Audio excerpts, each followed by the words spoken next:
All right, hi everybody. Let's get the show on the road.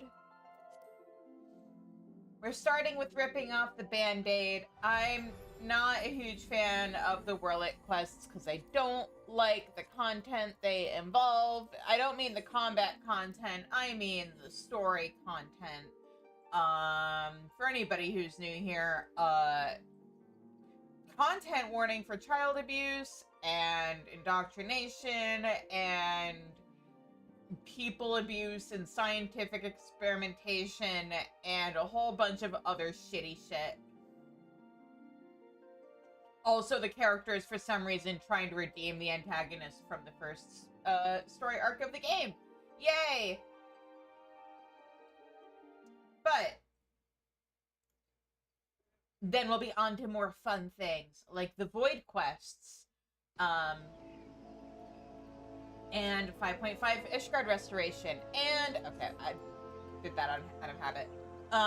If I'm lucky, by which I mean I can't remember if I have to do the 5.4 or 5.5 quests to unlock this. Maybe I'll also be able to unlock, Charlemagne as a custom delivery client this week, and have a couple of weeks before we start Endwalker to make progress with him. Anyway, let's head over to Porta Praetoria and get this done and over with. I have so much hate. Let's go. Remember,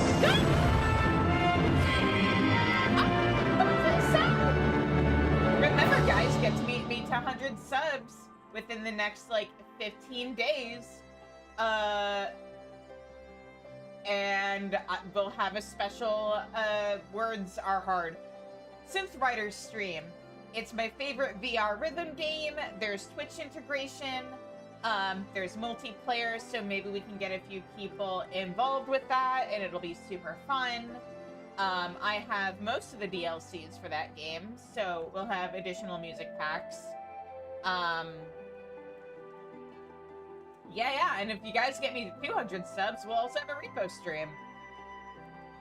One moment. Luca is sleeping on my desk and giving me not a whole lot of room right now to, like, maneuver my mouse, which is an experience. Alright. What's up? Yep, here we go. Sid's investigation in Turncliff has led to startling revelations. It's good to see you, Shizune. I'm pleased to report that Master Garland and the others uncovered a fair bit of useful information at the Imperial facility in Turncliff. In fact, he'd like you to rendezvous with Gaius in the town square, where he'll reveal what they found. Once you're ready to depart, your escort will lead the way.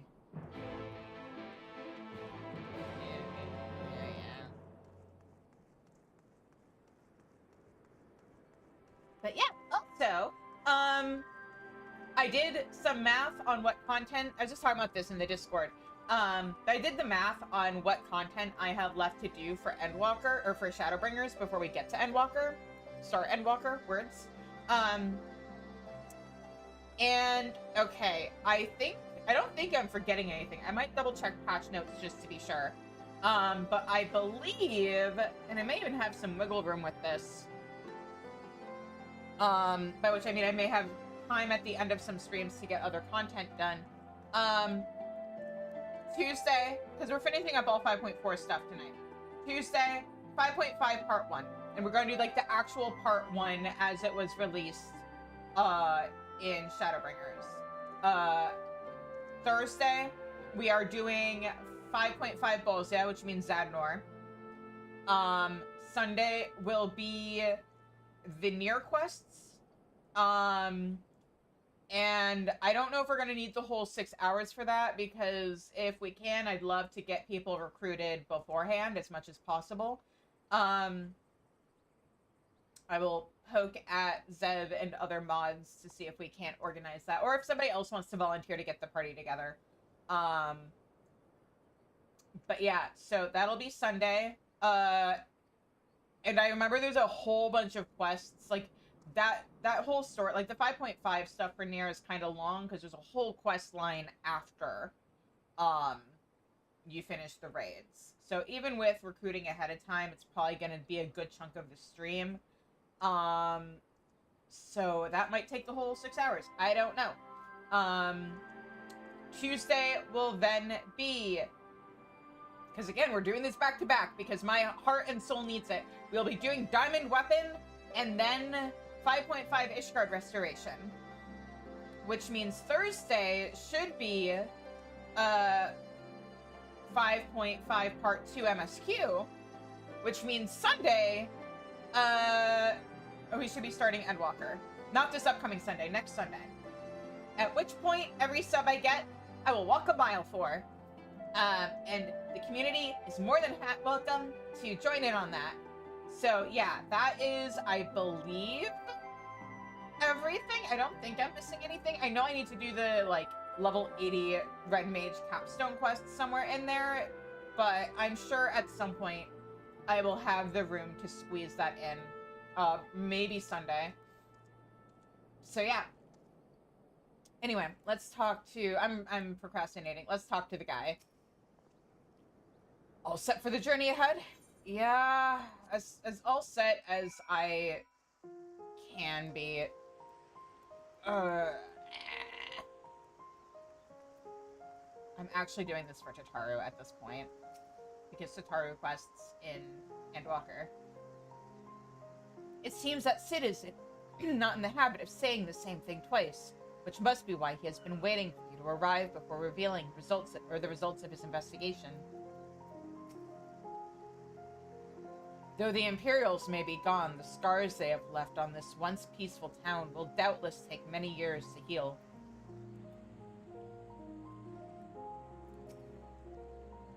Now that you're here, perhaps Sid will finally deign to dispense of his findings. Severa, inform him of Shizune's arrival.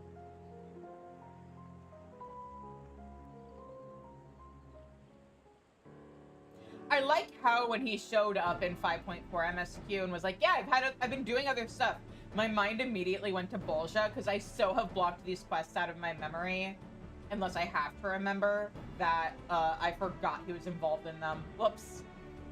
Thanks for coming.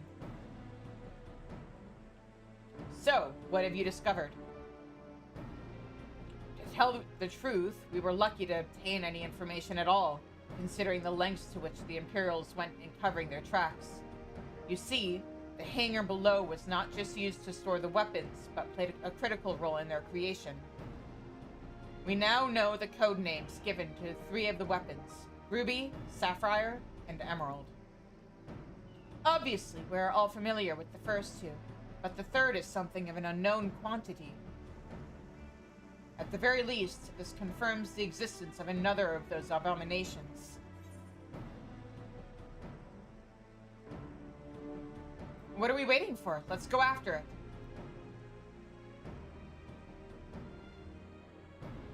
The problem lies in ascertaining its whereabouts. None of the locals have seen anything resembling a weapon being transported either by land or air.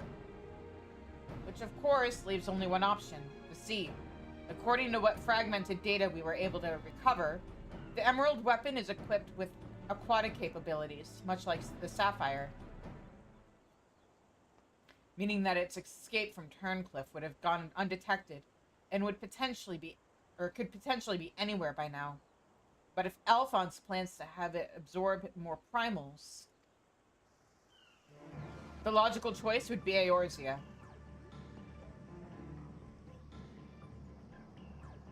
And traveling by sea would allow him to circumvent the front line at Gimlet entirely. The Alliance must be alerted at once. Hold your chocobos, Severa. It seems that the Emerald weapon was still incomplete when the 7th Legion withdrew from Turncliffe. It's far more likely that it was transported to another facility in order to add the finishing touches. If your supposition is correct, that would narrow our search to but 2 possible locations: Castrum Marinum in the Ratano Sea, and Castrum Occidens in eastern Lenotia. both of which are known to harbor remnants of the 14th Legion. Your former subordinates, Gaius.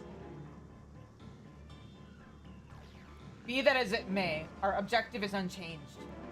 Valdilin, you and Severa will make your way to Castrum Occidents, while Shizune and I head for Castrum Marinum. Should we locate the Emerald Weapon, we will give the signal to dispatch the G-Warrior and eliminate it before it can be detected, or activated. I can read. Sorry to disappoint you, but we're still repairing the damages sustained during the encounter with the Sapphire Weapon. While elegant machinery has its uses, it's a bugger to find replacement parts in a pinch. I can imagine. We've actually been working on to expand its already impressive arsenal, but the G-Warrior itself is in no fit state for combat. While I'm aware this is a far from adequate replacement, I can provide an ironworks submersible to help Shizune and Gaius reach Castrum Marinum. I'll have one sent ahead to Vesper Bay.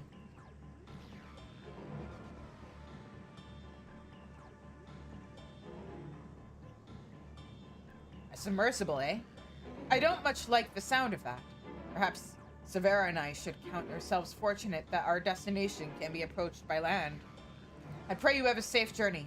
Watch yourself out there, Shizune. I always do.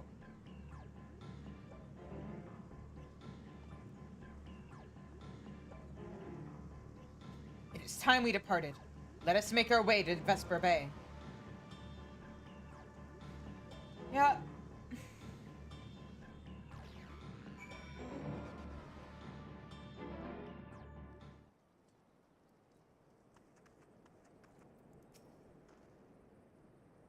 In the event that my attempt to bypass the Castrum's security fails, the submersible of Sid's had best be able to withstand Imperial weaponry long enough for us to escape. As per Master Garland's instructions, the submersible is ready when you are. But before you depart, I've received some scraps of intelligence regarding your opponent from my colleagues in Turncliffe. Apparently, it uses some sort of levitating hand-like appendages. 6 of them, in fact. Though we're not quite sure what purpose they serve. It sounds like having eyes in the back of your head might come in handy. But that's all we know, I'm afraid. We have our thanks. After all, forewarned is forearmed. If the Emerald Weapon has indeed been transported to this castrum, it would need to enter via the dry dock. We shall do likewise. As one might expect, there are measures in place to keep out intruders, but the security systems can be tricked into recognizing us as as an Imperial vessel. That said, infiltrating the facility is merely the first step. Should the Emerald Weapon be activated, it is only a matter of time before the pilot uses Oversoul. We must silence the War Machina before this happens, and failing that, grant the poor soul that are at its helm the mercy of a swift death. Had these wounds healed more quickly, I could have gone with you, but I fear I would only slow you down. As such, I shall provide what support I can from afar. Whatever happens, the Emerald Weapon must be defeated at all costs. Yep. Alright, and into voice chat I go. Hi, guys. Hi. Hello. Hang on, let me double check and make sure. Okay, cool. Discord is not muted. That would have been embarrassing. Hey, Octa. I'm also clearly not muted this time. So, Are you sure about that? Yes. This time. You were watching my stream. I'd hope you would have said something if I was. Yeah, can confirm. Everything is working. Yeah. For now. I sent Ash a picture, and Luke is doing the same thing that I sent him a picture of earlier, which is sleeping on my desk, leaving me a tiny little triangle on my mouse pad for me to actually use. One moment, let me see if I can cuddle him in a way that results in him giving me more room. You called? Good luck. Hi. Ready to ready to do science with us? Oh, fun. I can't remember if there are any mechanics that would make doing this fight with 4 people impossible, but we're about to find out. Oh yeah. Let's see here. I just There's have my image. to There's my image. find you. Here we go. Lucius and Fairy was unlocked, so I had to leave Giggle Mesh to verify, and it was a lie. Why didn't you just use the Aetheryte? It didn't give me the option. If it didn't give you the option, then it would be closed. You didn't need to log out to figure that out. I didn't see the option to travel to the other. I only saw data center. Or not data center. I don't know. I don't like this system. Well, yeah, if you're already on a different data center, you have to travel back home before you can travel to a different data center. It's dumb. Well, no, but I'm saying, because, like, if you were trying to see if another server on the same data center is unlocked, why didn't you just go to an Aetheryte in one of the OG city-states and see if you could server visit? I don't remember that's a thing because the system is stupid. Also, I am coming to Fairy. It literally just unlocked again. Yay. Okay. I mean, as long as you're on Ether. Where is my good friend Octavia? Is the friends list being stupid again? Oh, you're not logged in yet. Okay. I saw the Steam notification that you had like started the game, and I didn't. I'm dumb. I'm stupid.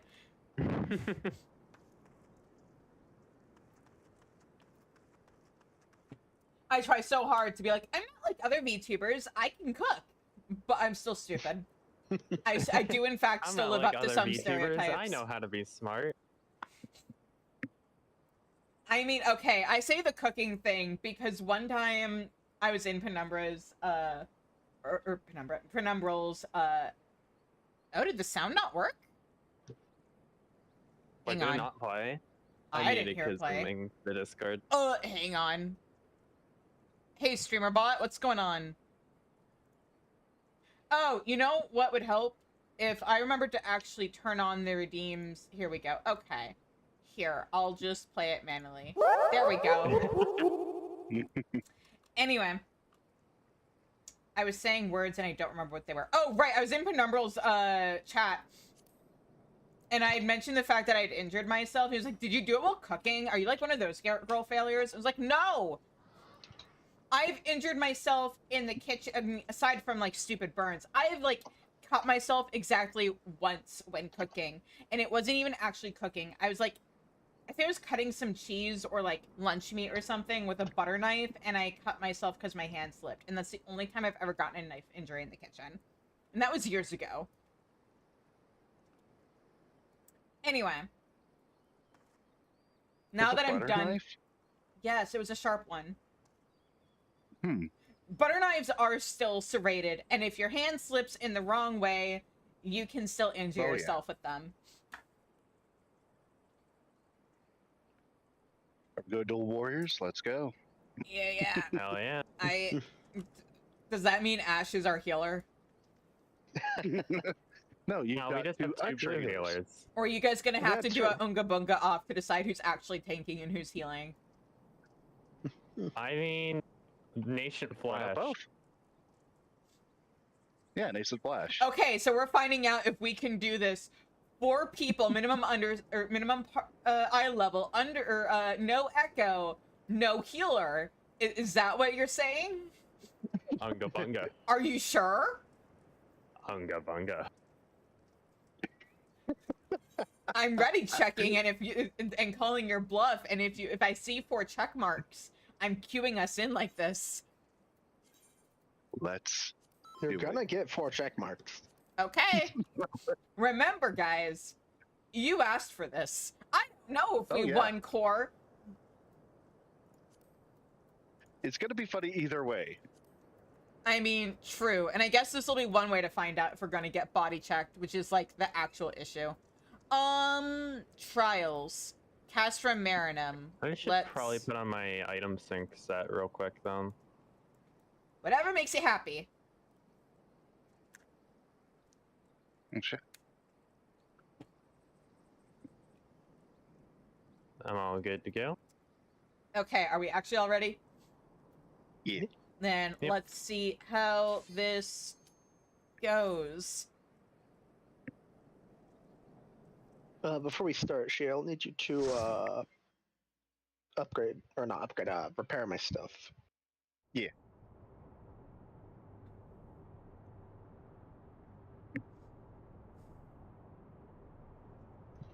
This is it. The Emerald Weapon.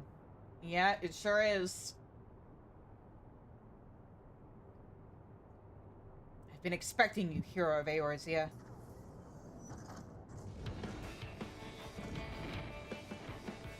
Look, Father, this is the power we command. Are you guys just jealous because I'm your dad's new favorite? Is that what actually happening? Because you can have him. Father's Day too. Wow. Oh yeah, it is Father's Day. That thing I constantly forget about because A, my dad's dead, B, we didn't have that great of a relationship to begin with. Oh yeah, food, probably actually a good idea. Oh, very good idea.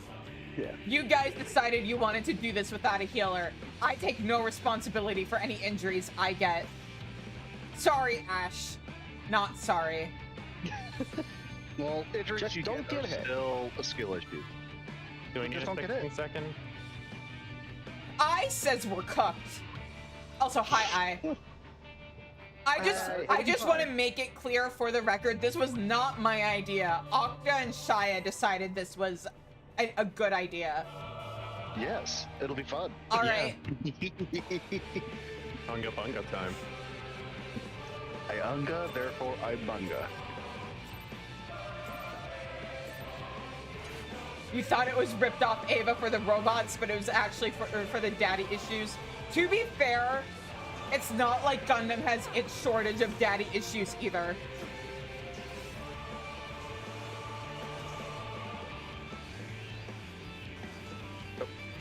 See?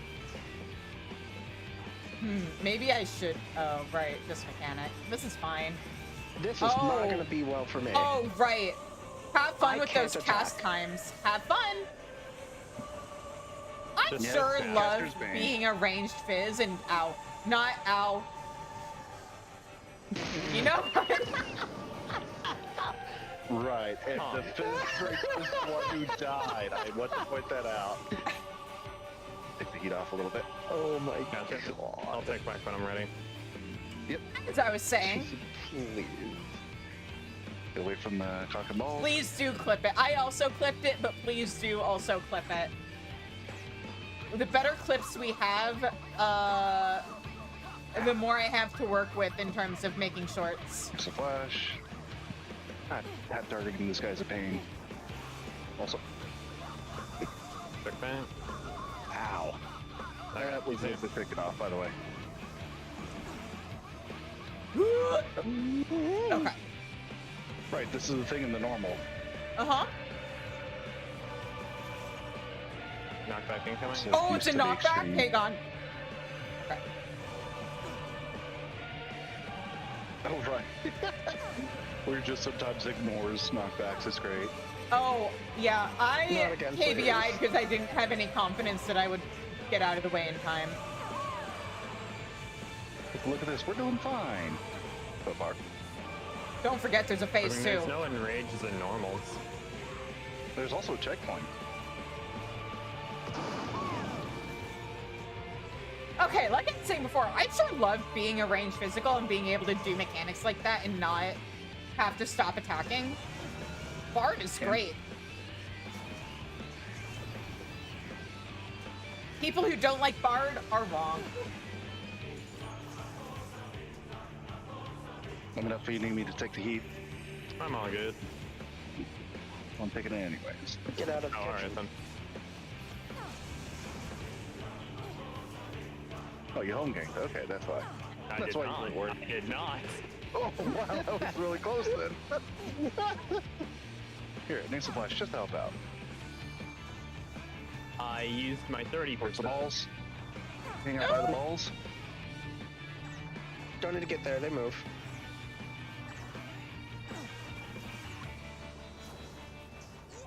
We should move though. Yeah, maybe. A little bit.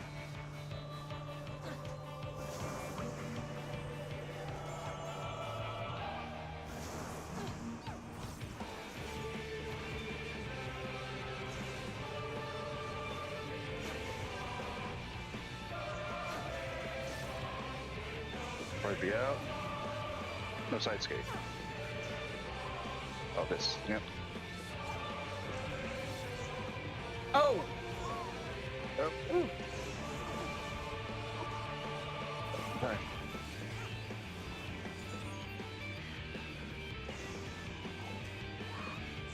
Hmm? You can thread the needle on these. Uh-oh. Uh-oh! I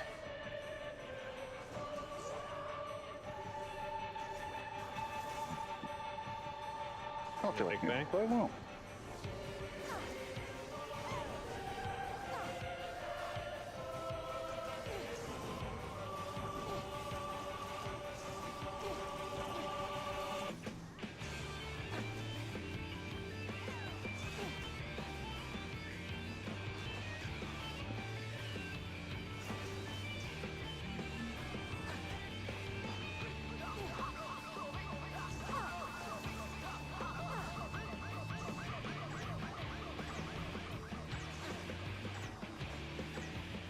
Grab. Uh-oh!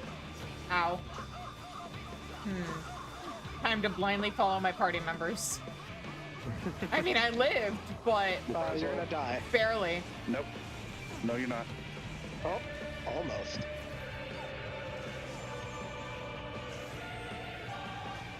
Taking back after. Yep. I have a little bit of health. I appreciate it. Not you. Oh, The person who doesn't have stupid health. Again. Can I need a bit on this? Yep. I put on. I don't know if it was late though. Cheesy needs a flash. Need it. I'm on raw and. I do have second win in like 30 seconds. My equilibrium's back. It's gonna be. It's gonna be. Uh-huh. Okay, this way. Oh! Okay.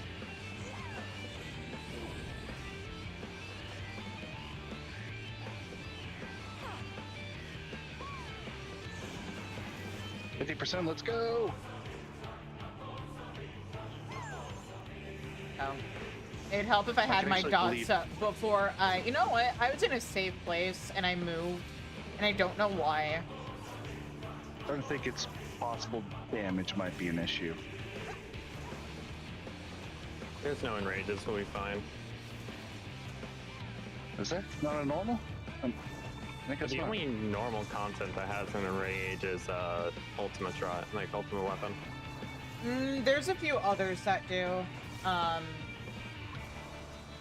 The only notable one is ultimate weapon. Yeah. Puts it too close together because they're gonna get positive and repel. Is it... Okay, I'm trusting you. Yeah. Yes. Okay.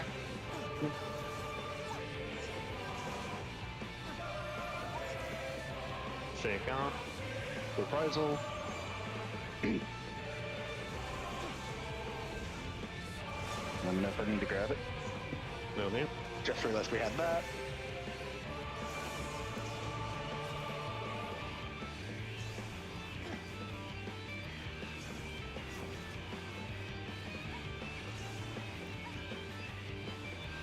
Reps on.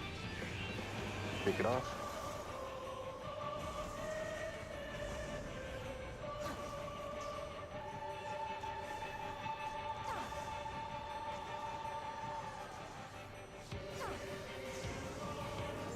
You what? Emerald weapon? Why don't you split? Go. Good.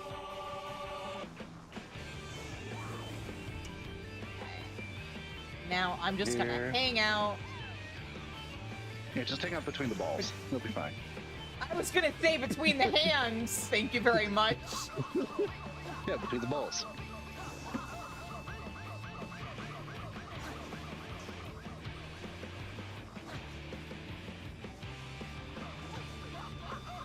Knockback. I don't feel like moving. Usual Okay, do I? disclaimer, I'm not a sus VTuber. Innuendo just makes me happy. I mean, there's nothing sus about that. Those were like balls of energy and light, you know? And they are. Yes, so that's you're exactly gonna go what you between meant. them. I believe you. That's exactly what I meant. Yes, of course. I'm glad you understand.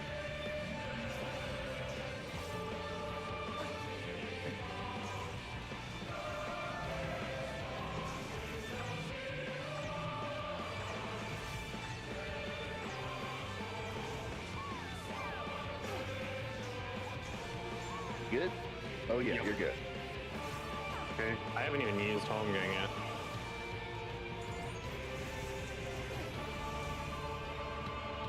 Realize I probably could have been idling this entire time. Oh well. I'm just gonna. It's fine. We're at like 14%. Think you little I didn't even get dropped to 1. Waste of a damn home gang. Oh well. I mean, better to use it and not need it than need it and not have it, You got or it? not use it. Yep, I'm good. Okay. Yeah, you got time. Good.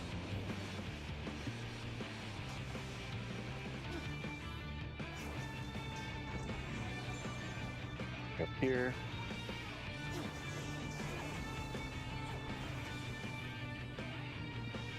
Get right here between the hands. Mhm. Nice and safe. Whoop. Because I'll go right past you to the other side and you're safe. Yeah, I Gotta gotta love thread the that. needle, it's more fun. I mean, being between the hands is threading the needle. I'm just running around. Oh, oh, jeez, that was close. Wait for the steps, I'm let's just go. glad I decided against my original plan of having my physical, my melee job be Viper, or not Viper, Reaper. So I don't have to be the meme. Level 80 Reaper. Let's just say when I mained it, there was more than one incident where we I gotta do the mechanics. yeeted myself off the, Ether, where are you going? I don't know. I thought you guys were over Neither there. do we. We were not. I There said it I is. thought. There we go. Hi. Phase transition. Let's go. Edit. Also, I just want to be clear, if we do clear this, I don't want to hear anybody beaming that, like, oh, Final Fantasy XIV fights are so easy, you don't even need a healer with 4 people. Mine. This would not be possible without this very specific party comp, I don't think. Hi, Zeb. Hello? Hello. Hi. What's going on? We're here? doing content on stream. You bunch of criminals. We have double warrior. We're doing 4-person emerald weapon with no healers. Help. We're doing You have 2 fine. blue You're the only one healers. who's died. See, we're doing fine. Uh-huh. Easy game for babies, as we all know. Tucker, I think these people have been on something. Uh-huh. I mean, Why I are none have of been on us things in healers? the past. Ask Shia and Ash, Lit. This was... No, not Shia and Ash. Ask I'll take Shia after and Octa. Ash just enabled it. Bungas. What? Uh-oh. I got distracted. I got distracted. What are you talking about? This is an easy game for babies. Lit has reminded We don't us need no Ash healers. has Scholar. But you know what? He wanted to red mage. Ow. I'm dead. Bye. Good thing this is a reset. Yep. Reset. Oh yeah. Good thing there's a checkpoint here. You might as well pop out, and I can pass. No, you off it's and join fine. you. We just need to reset, and we'll be okay. We'll let you know if we need more people. And I also have Scholar. I also have White Mage. Yeah, It's no. not that we could heal. It's We that I just didn't want to. the plan is if we can't succeed with this, we'll have one of the Unga Bungas switch to healer. And try again. I could try Sage.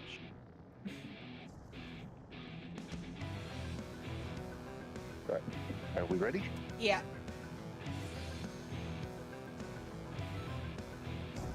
I don't have cool weapons on Sage, but you can always go it. Lit says you were literally white mage with us earlier.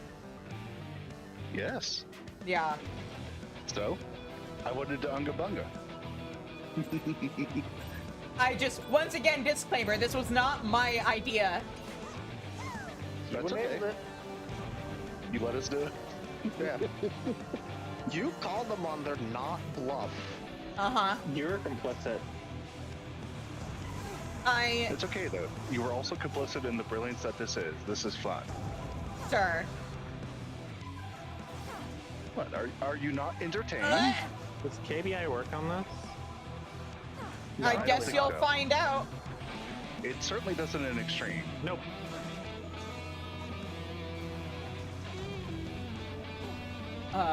Okay. Don't I'm- overlap those too bad. I'm hanging out nice and safe here in the corner. Yeah, just go to corners for that one. That solves.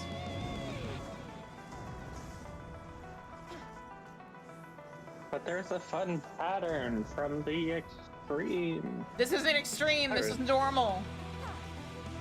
You know, we're also not teaching that cheesy right now. That's a little too complicated, probably. I have Keep it small brain. I have small VTuber brain. Where did my health go? I don't know. Away. It went away. Get over here. Yippee. I haven't Oh, done you this must fight have in a gotten while. tagged or something. Yeah, I got a Voln all of a sudden. I am of the opinion that any content I can clear, Fuzu can clear.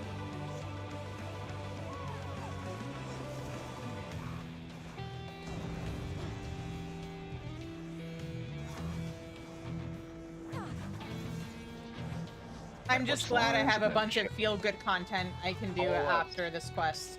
We need a danger Dorito. Follow us. I can see where AoE markers are, guys. I'm not that stupid. Do you see the soldiers? I mean, if I was looking, I would have, yes. I mean, you still But have the time lines to also, react to yeah, the lines AoE. give you time. Fair enough. Yeah, I'm just thinking of the extreme where you really have to actively be looking so at it. fast, I'd assume. It's faster. Also, you don't get Yeah, as much warning with the lines. Yeah, you Also- don't get the telegraphs until after they go off in the These extreme. fights... Oh, is Oh. this gonna be it? Middle of my burst. Come on! Middle of Just mine, keep going too! now. Fine, switch it. Taking Let's back. go. Take it. Shake. Usually these fights have, like, one mechanic that's really, really rough to do with this. But if I remember right, this is the easy part of the fight. Kinda. Not an extreme though, but yeah. I mean, yes, but again, this isn't extreme. And I'm talking about the Actually, normal no. fights. Unfortunately. I Unfortunately, it's not. disagree that Not this yet. is the easy part, or this isn't the easy part in the extreme. Have you seen how long it takes people to learn how to do? I mean, I think that's what Shia is balls? saying, is not an extreme, this isn't the easy part. But this is, again, this is normal. And my point is, like, usually there's one mechanic that's a heal or DPS Give you a check. little time to recover. Yep. So unless there's a No. mechanic I have forgotten about, No, Shia's point that this isn't the easy part in the extreme. My point was, no, I disagree. I think this is still the easy part. I've extreme seen compared. so many memes from the swords. I do not believe you for a second.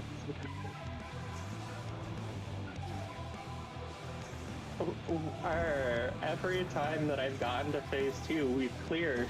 Every time I failed to clear this, it's been phase 1. An extreme. Taking back after Mine. Buster.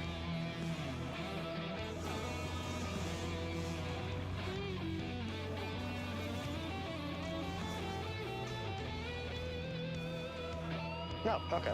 I just don't get one. Yep. You can like just stand in front of one of the posts and you'll be good. yeah. Ow, I did not calculate that properly. Learners. Oh god. I'm okay. Might throw nation at me. Take it. Appraisal. Sorry, shake.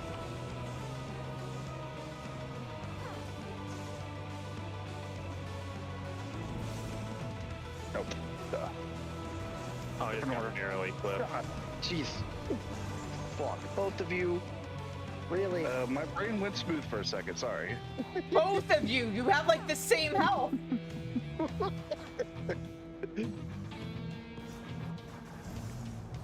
Listen, it sometimes happens when you unga bunga. Mm-hmm. This is just normal.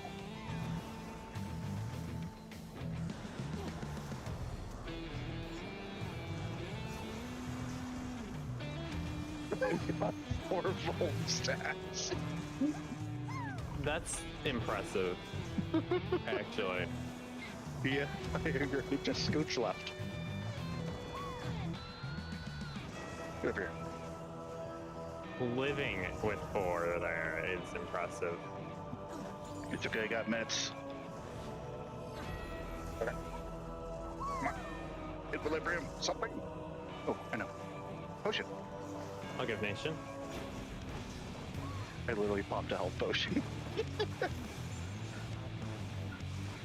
I'll take. Okay, cool. Won't stacks dropped. See, we're good.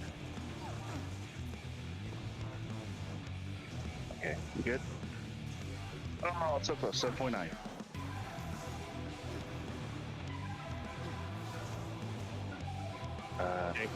Is this what we need to be, Repton. or is it the Gaius clone we need to be?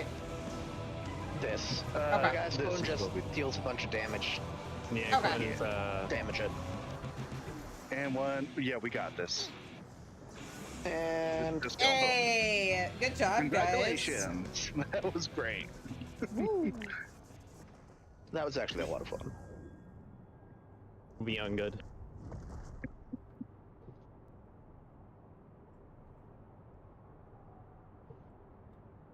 Keep going. Gomen Nasari, Gaius. Alright. Thank you guys for the help. I'm gonna drop out of voice chat so I can go back to suffering. And then we're doing Void Quest and Ishgard Restoration, and I'll be able to be happy. Yeah. So that was, in fact, minimum item level, no echo, emerald weapon with 2 warriors, a red mage, and a Good job, guys. Bye. All right. Easy game. No, you said it right the first time, Danny. It's easy game for babes. Like me.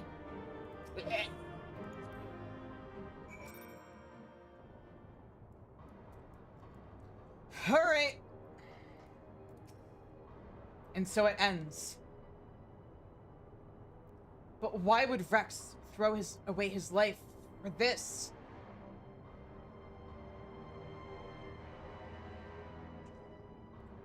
You are right. If I am ever to learn the truth, I must concentrate on the task at hand. Of course, we do not need to wait for Sid's analysis to tell us whose combat data was used on this occasion. Yeah, the funny thing is, this is before they changed Castrum Meridianum and Praetorium. Gaius's original fight had completely different mechanics, and then I'm pretty sure they based his mechanics in the new fight off of the mechanics in this. I was mostly joking. I also got called babe. Okay, so back when I worked retail at a particular department store, I did work in the jewelry counter, and I absolutely got called babe by people, and it was gross. Don't call retail workers babe, guys. And for the record, it wasn't just men calling me that, it was women too.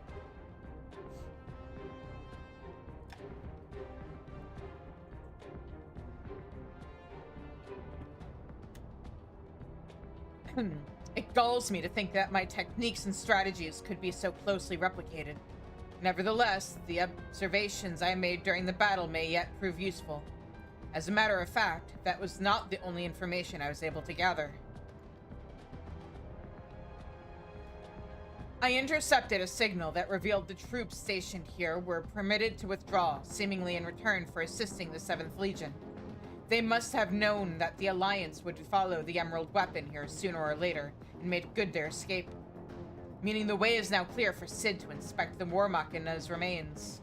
Okay, so actually question about Castrum Marinum and Oxidans and like all the other ones that are off the coast of Eorzea. after Gaius' defeat in A Realm Reborn, why weren't all those troops dealt with by the Alliance? They had like 4 expansions to deal with, or like, okay, not 4, but like they had like 2-3 expansions to deal with it. At least Heavensward and Stormblood to do, like, send a contingent to sweep up what was left. Same deal with Meridianum. What are you doing, Eorzea Alliance? We got here as soon as we could. I get they were kind of busy in Stormblood a little bit, but, like, it's not like the Alliance was doing a whole lot to help us in Heavensward. They had time. Not that we could have done anything to prevent this tragedy.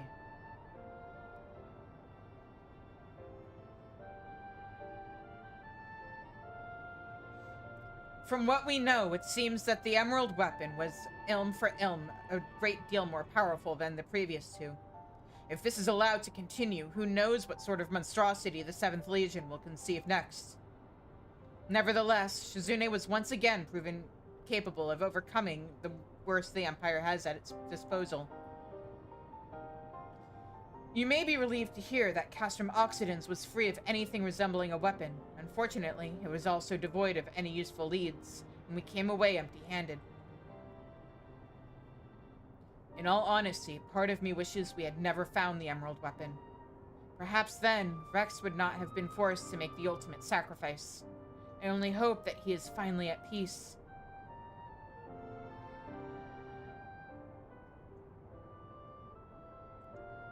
We will do what we can to spare others from sharing his fate. I and the Ironworks will search this place from top to bottom for clues as to the 7th Legion's plans. Before that, allow me to sweep the area for booby traps and the like. I would not put it past the Imperials to have left a few surprises for us. Agreed. I'll go with you.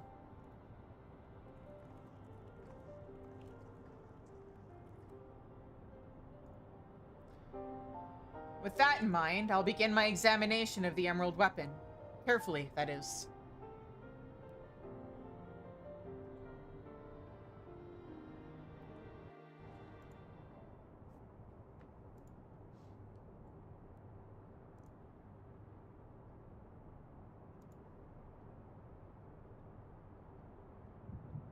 Oh, great.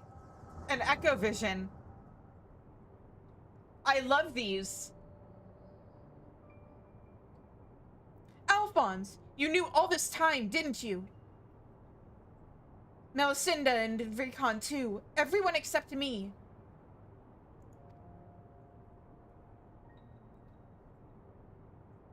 And you, Rex? Yes. That's what the synthetic Arasite system is. The fusion between pilot and core is the key to Oversoul. And unless we use it, we don't have a chance of beating Father's newfound friends. They stand between us and the Primals, without which the weapons will never reach their full potential. We thought that if you knew the truth about Oversoul, you'd try to stop us. As she should have! Of course I would! But what I don't understand is why all of you are so willing to give your lives for the weapon project. What is it all for? It all began the day Father left. Without his guidance, his protection, the Garleans lost any respect they once had for us. But their cruelty pales in comparison to Valen's. To him, conscripts like us are expendable commodities, an endless supply of test subjects for his twisted experiments. But no matter what they do to us, we will never lose hope. If it is the duty of the strong to lead the weak, we will become strong and protect those who cannot protect themselves. The weapon project will give us the strength we need. We will create a world where people like us can live without fear of persecution. Hey, what if you just sided with the Eorzeans instead? We have a pretty good track record of, like, beating up the Garleans and liberating people. You could have just done that. We want you to see this new world for yourself, Ellie. Even if we must give our lives to make it a reality. But why me? The years spent serving the Empire have changed us all. Except you, Ellie. Even after everything you've seen, you're still the caring, innocent girl we grew up with. More than any of us, You deserve a chance at happiness. That's what we all agreed. Ellie, listen to me. Right now, the soldiers assigned to watch over us have been called away to the capital. Now is our chance to get you out of here. Then why don't you come with me? Good question. Because they're stupid. If Alphonse and I were to run away now, they'd only force others to take our place. We can't let that happen. This is our way of upholding the ideals Father instilled in us. Our lives are a small price to pay for Willet's freedom.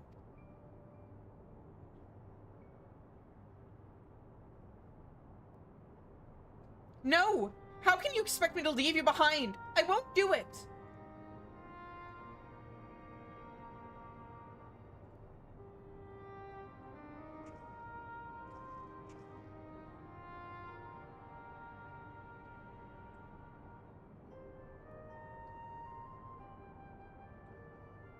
We will forever be at your side, Ellie.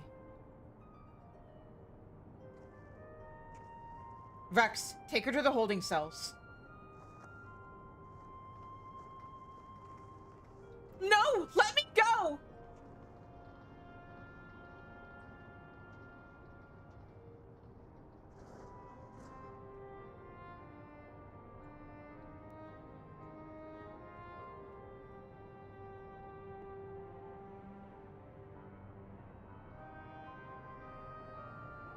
I mean, yeah, but they also had a chance when we encountered them after the ruby weapon fight to just be like, Father, you have sided with the Alliance. Actually, let's side with him too, and give him all of the information about the weapons and become like assets, and then, you know, live.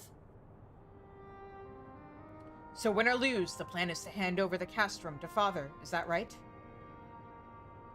Like, I get they think they can do more good from the inside, but yes, they'll take Ellie into their custody before the Garleans return, while you will be free to pilot the Emerald weapon without her interfering.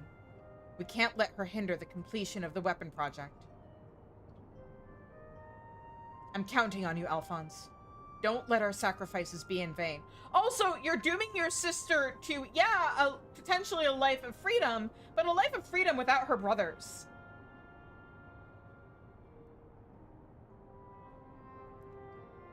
Rex, have you forgotten what I told you? You mustn't use Oversoul. I can't lose you too. See, this is the problem. You know damn well that he's gonna use Oversoul. You guys went into this saying, oh, our lives are meaningless. Like, let's sacrifice them for our sister and, like, to help our father, which is what's actually going on here. But, like, then he's telling him, no, don't do it? We both know I can't win without it. Besides, we need the combat data of the Emerald weapon fighting at its peak if we're to have any chance of perfecting the synthetic Aurosite system. You know I'm not the sort to do things by halves. Forgive me, Rex. Don't you worry about me. If this is where I meet my end, I'll do it with a smile on my face. The rest is up to you, Alphonse.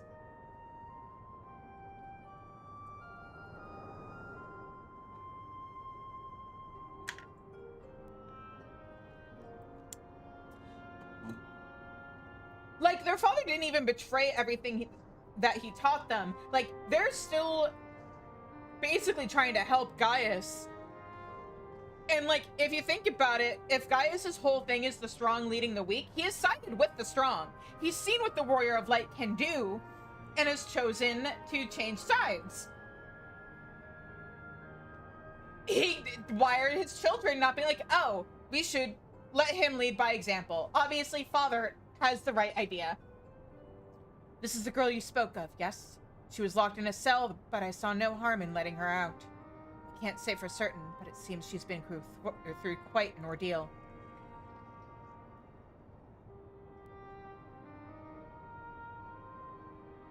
No! I guess, but when the cost is your lives... Why, Rex? Why? When the cost is when you feel the need to hide what you're doing from somebody within your group, you know that there's something wrong with it. Gaius, Once we've extracted the core, we'll take it back to Turncliffe for analysis. Perhaps she should come with us. There's no use in her staying here.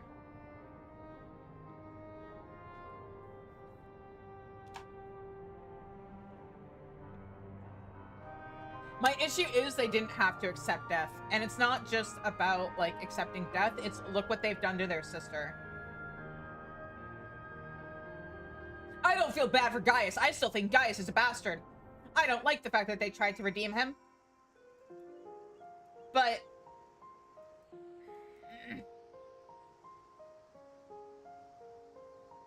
my issue is... there was a way we could have resolved all of this without them throwing their lives away, and they didn't take it. We also could have just conked them over the head and, like, arrested them.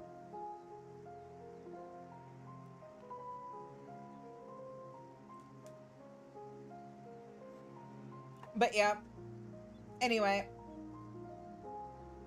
We're about to go into an ad break. So we're gonna take a few minutes. There we go. But yeah.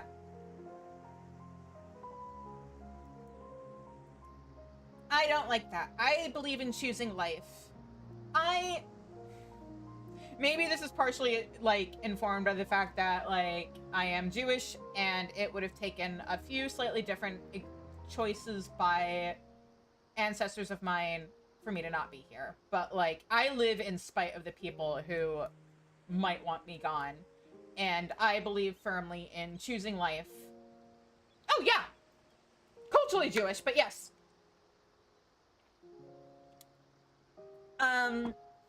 But yeah, like, my stance has always been, my biggest fuck you to anti-Semites in general is the fact that I'm alive and living my, like, at least trying to live my best life.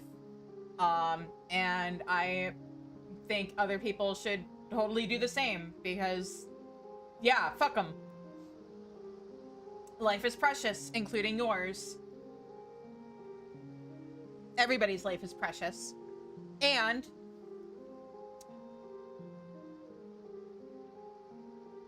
I mean, there's also that, but also just, like, the biggest fuck you to people who want you dead is to not die. I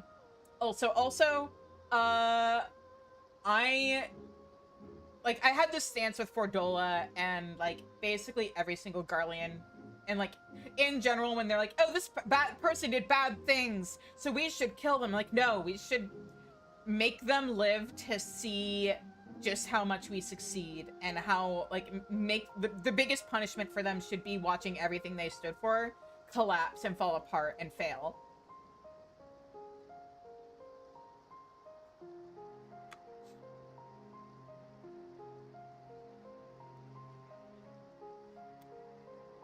You know, I know there were people who wanted to kill Fordola, and I'm just like, no.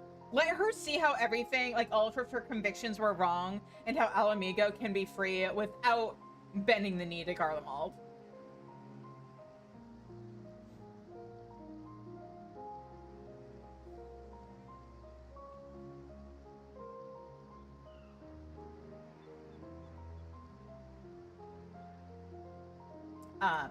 So, yeah.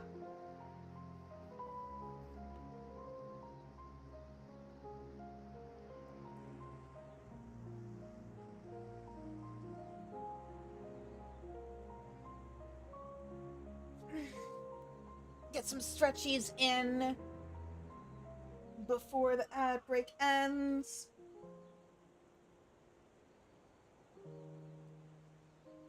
And welcome back from the ads, everybody. All right, let's get the rest of this quest and the next quest done and over with.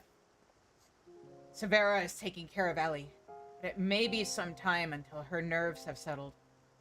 If the vision you witnessed is indeed true, Alphonse and Rex locked her away for her own safety.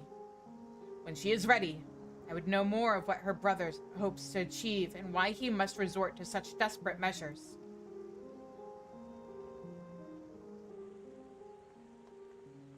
Ellie's condition has improved somewhat. She remains in a state of shock.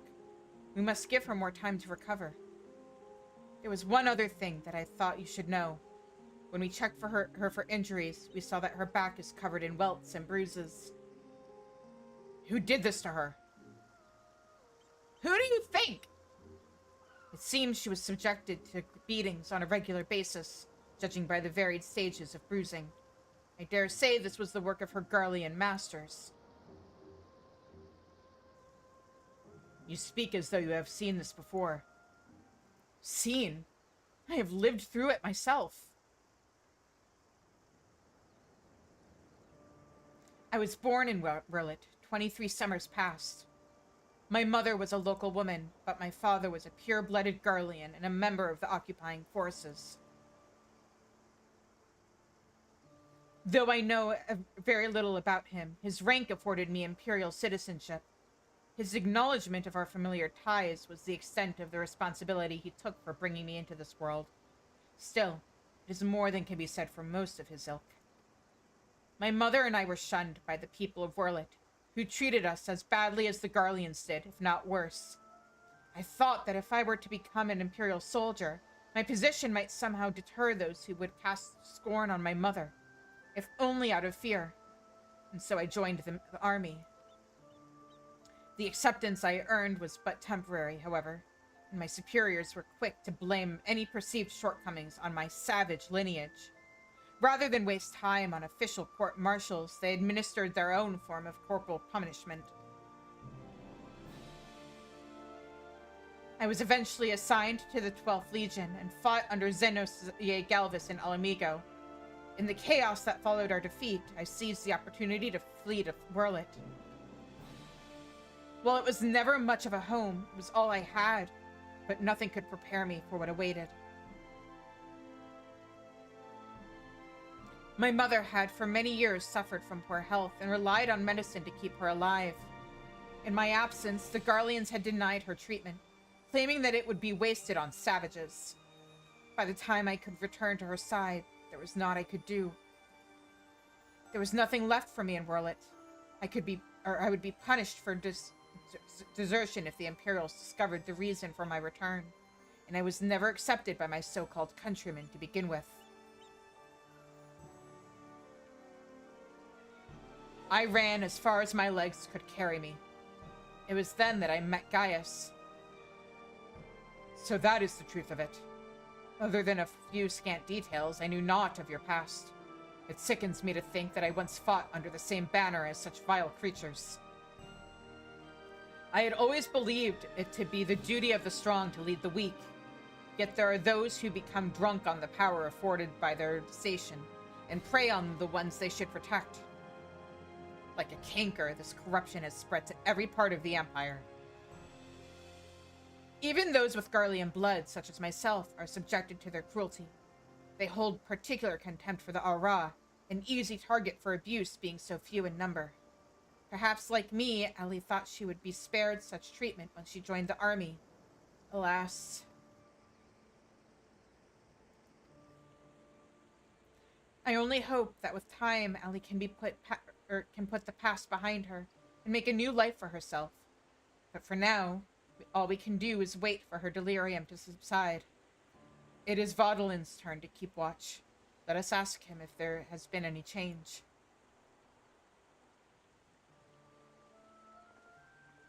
So, there's one thing about her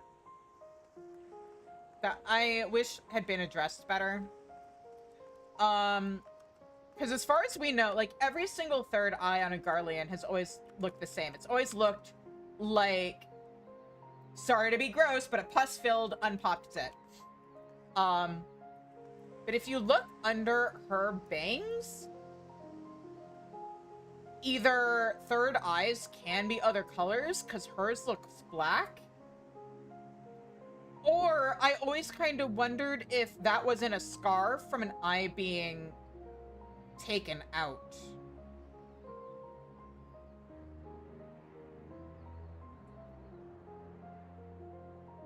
Like, maybe it's normal. It'd be nice if we'd seen, like, if third eyes could be different colors, it'd be cool if it had been addressed more, but, like, is this because she's a half? Is this because there actually is. I guess it is like actually sticking out. So maybe it's. Originally I thought it was a hole. Like I thought maybe her third eye had been removed. Especially when you consider what Arnvald's backstory is, and why he's got that scar on his face. Maybe it's very rare, yeah. But like, then it'd be nice if this rare thing didn't only show up on a single character who has her forehead covered by hair. But yeah. Anyway, I was hoping it'd be brought up somehow in MSQ, but it didn't. So, well. Anyway, what's up, Fodlin? I suppose you're here to ask about Allie. Is she well enough to speak with us? As her condition has improved somewhat, I would say so, provided you do not cause her any undue stress. Wait here.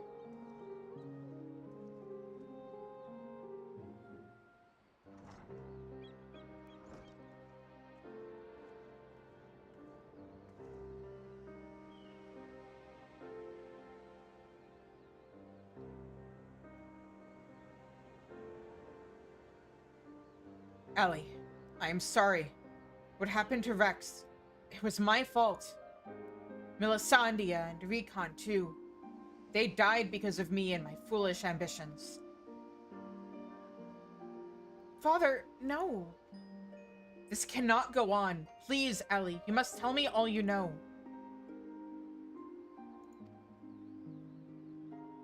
Of course. First, I need to know what became of you and your siblings after we were parted. So much has happened. It seems like a lifetime ago. After your disappearance, we were all assigned to the newly formed 7th Legion.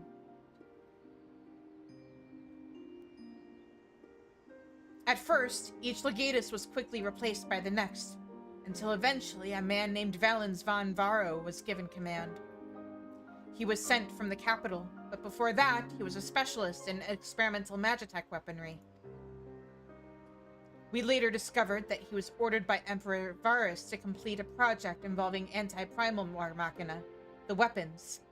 But after the Emperor's death, he was free to employ whatever methods he saw fit, and his greed for power only grew. Some even say he is planning to use the power of the weapons to lay claim to the throne. But I think there's another reason for his obsession with the weapon project.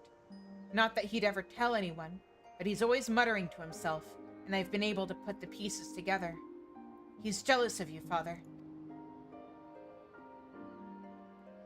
Valens von Varro. I must admit, it was only recently that I first heard that name. Valens used his knowledge of magitech to devise various military strategies. He was given a position in the army and quickly rose through the ranks. That was until one man stood in his way. You, Father. He was one of the candidates to lead the new 14th Legion, but that role fell to you.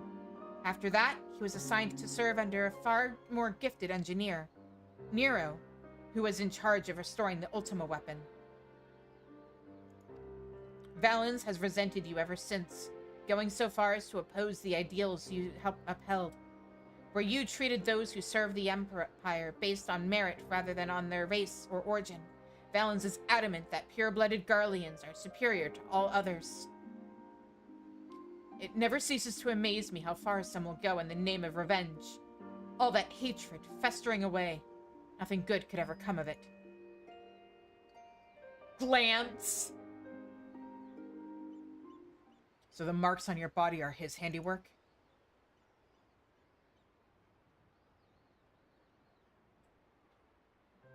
Yes. To Valens and his men, we are no more than fodder for his experiments. Playthings on which they can vent their frustrations. Every day is filled with nothing but pain. If I had remained in Garlemald, you would never have been forced to endure this abuse. It is not your fault, Father. We could have fled from Valens if we'd wanted to. After all, we're expendable and easily replaced. The truth is, that's exactly why we couldn't run. In saving ourselves, we would be condemning others. But if we were to stay, to see the weapon project to its completion, we would gain the power to defeat Valens, and then the Empire itself, freeing the world from its tyranny. All just the 4 of you? 5 of you?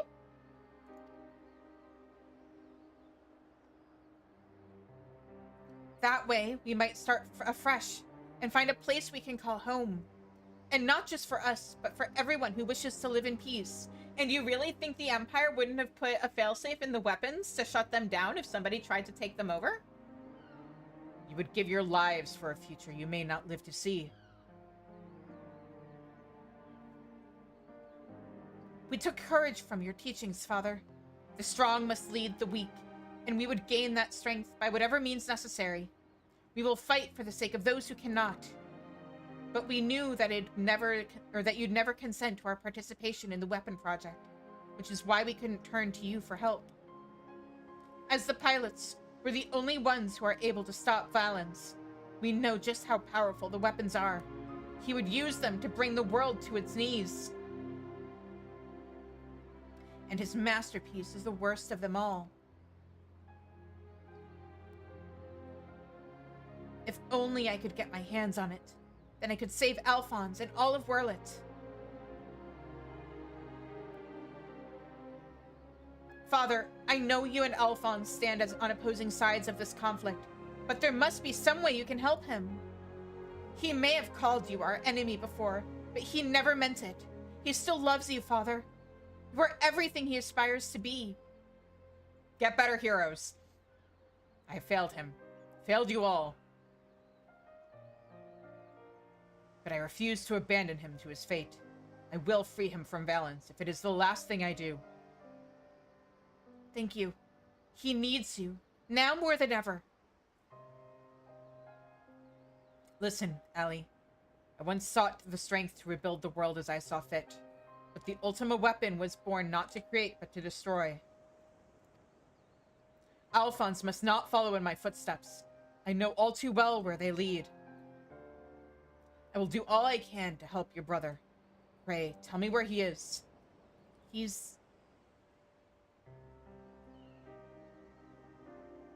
I'm sorry.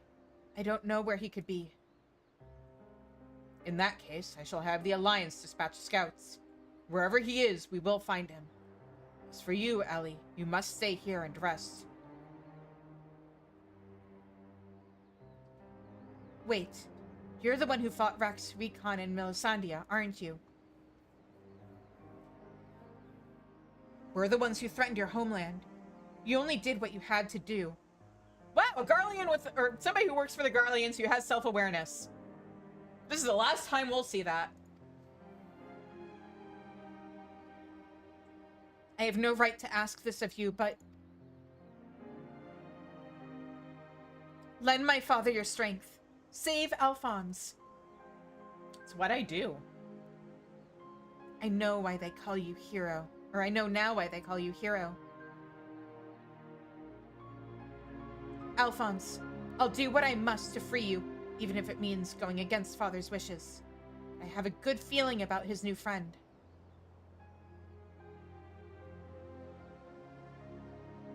Severa, see that she has everything she needs.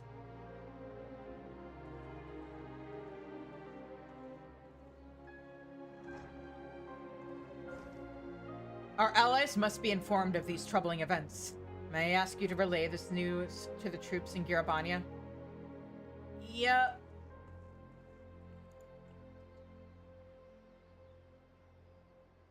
Your loving father act may fool the others, Gaius, but not me.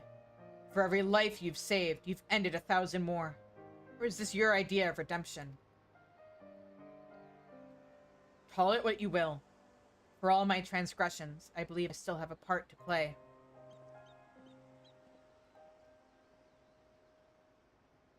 Was I wrong to spare you that day? Or will you honor your word? It seems the time has come for the Black Wolf to show his true colors.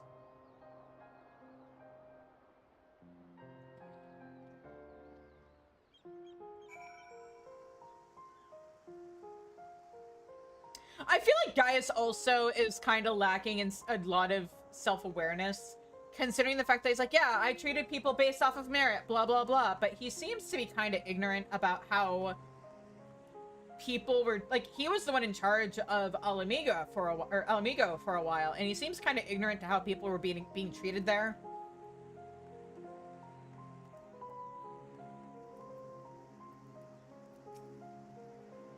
Or rather, I don't think he's quite self-aware enough to recognize that, like, part of the basis for the problem might be his definition of who has merit versus who doesn't. The majority of the 7th Legion are sure to be stationed in the city of Werlit, the heart of this occupied territory. Whether Alphonse is there with them remains to be seen. According to Ali, another weapon lies in wait, but where we do not know. It stands to reason, however, that if we were to find it, Alphonse would surely not be far away.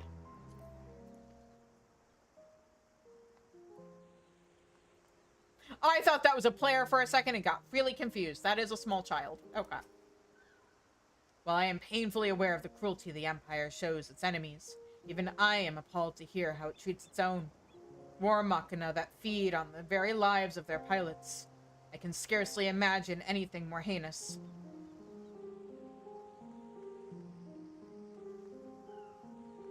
Like, the point I'm trying to make about Gaius and his lack of self-awareness is that, what happened to Fordola's father happened under his nose. The organization that Fordola joined was a unit created by Gaius. That's part of why they were the Craniae Lupi. Leave Ali to me. Having cared for my mother for so long before being transferred away, I'd like to think I've developed suitable bedside manner. True. Valid point.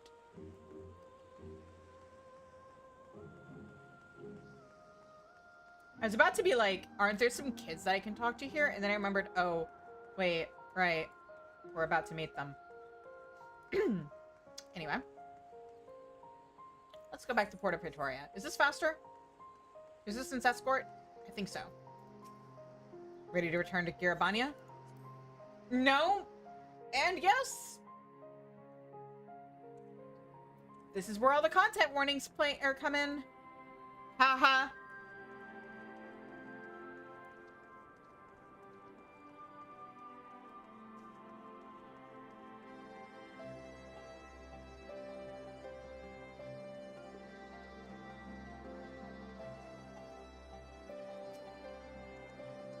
We recently received word of your victory over the Emerald Weapon. I expect it was another fine display on your part. Not that any of us were there to see it. For that reason, we'd be grateful if you could give us a blow-by-blow account, if you wouldn't mind. So... Warrior plus Red Mage plus Bard equals Dead Weapon. Good grief, it sounds like you had an awful lot to contend with. Rather you than me, shall add this to our ever-growing stack of reports, should anyone wish to review this information ahead of the next sortie. Now, if I may say so, it looks like your ordeals have taken their toll. We'll let you know if anything requires your attention, but until then, be sure to get some rest.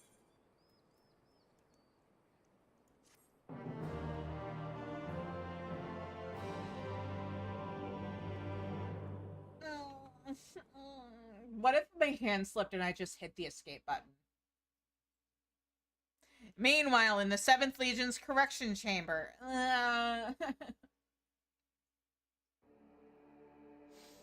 This is for the benefit of anybody who's never seen these before. This is for the benefit of the people who've never seen this before.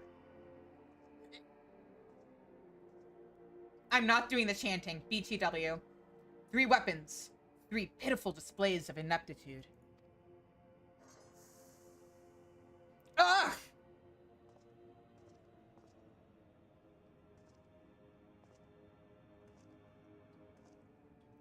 To make matters worse, one of my prime candidates, your precious sister, oh no less, has escaped. Ugh!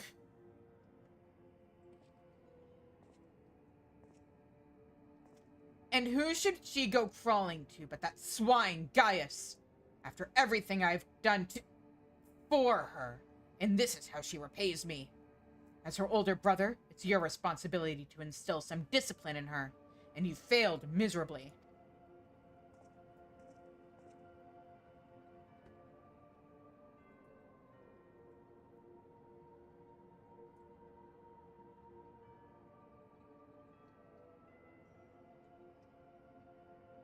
Well, don't just stand there, boy.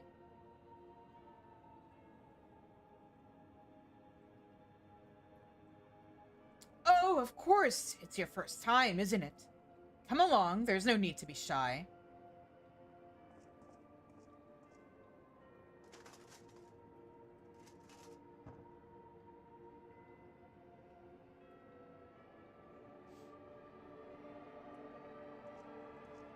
A face not even a mother could love. No wonder he's so bitter.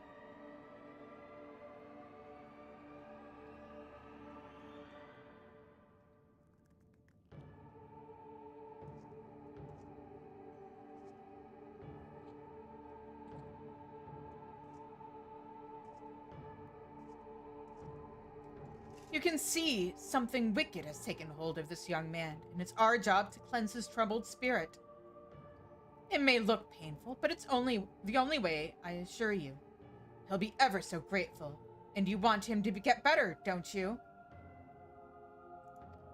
Yeah.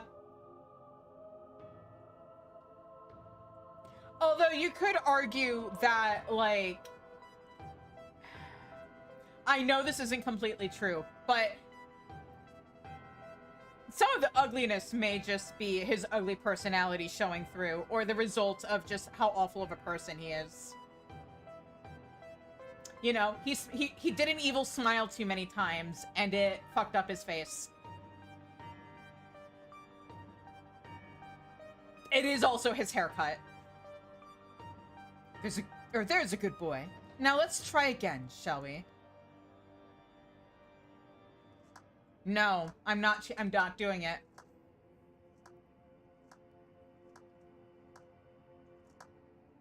Isn't it so much worse when I don't read it out?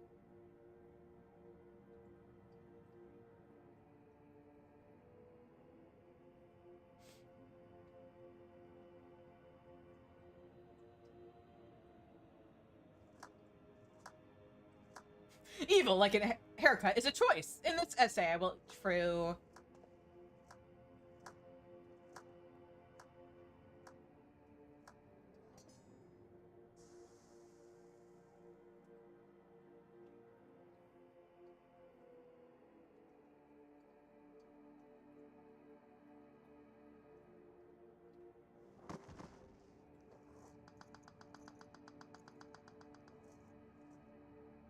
Well done! You've all made Father proud. Very proud indeed. Fascist Mr. Rogers? No!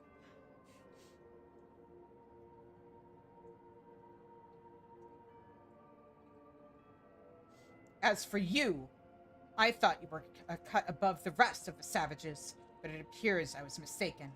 And since you allowed that wretched sister of yours to escape, it falls to you to act as her replacement. I choose you as the next pilot, and your mission is simple. Kill Gaius Van Balser, whatever it takes. And if you so much as entertain the idea of betraying me again, I'll exterminate every last one of your kind.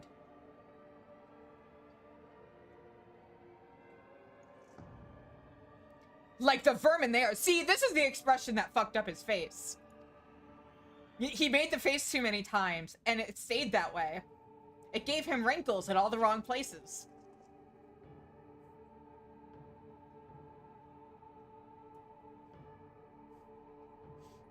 Having said that, we will be forcibly initiating Oversoul using Xenos' combat data, so whatever schemes you may be hatching will never come to pass. All you need to do is sit back and let the synthetic Arasite system do the work, with you as the conduit. You should thank me for allowing you to become part of my masterpiece. Your worthless existence will finally have some semblance of meaning.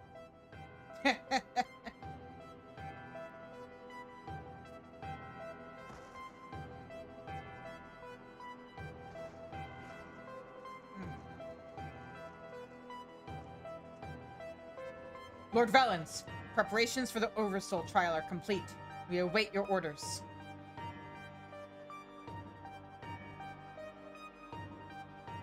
Splendid!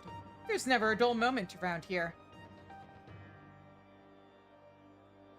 Now then, boys, who'd like to see something special? Come along, everyone. Father has secrets to share with you.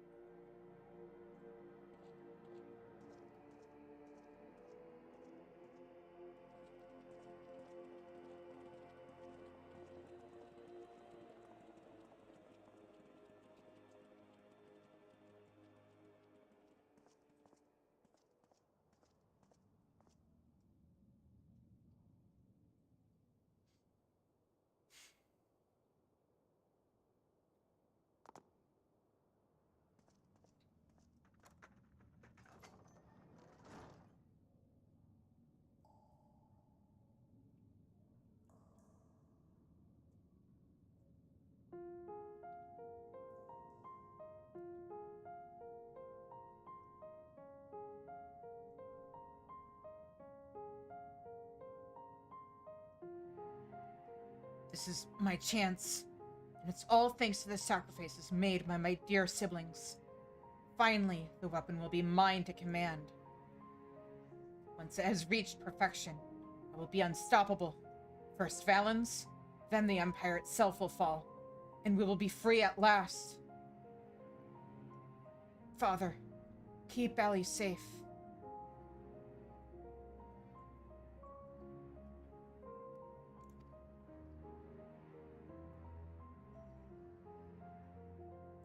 Melisandre, Recon Vex, I'll see this through to the end, I promise.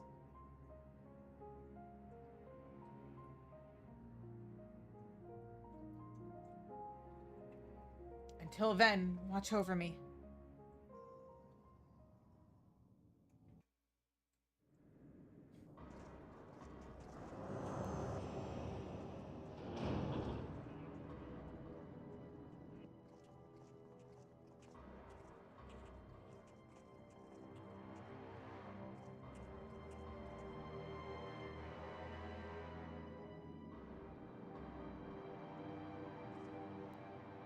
So, is it ready or not? The trial sequence has been primed, sir. Then get on with it.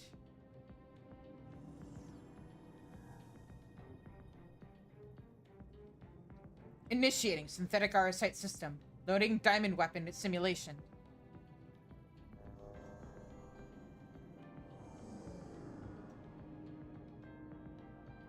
What's going on?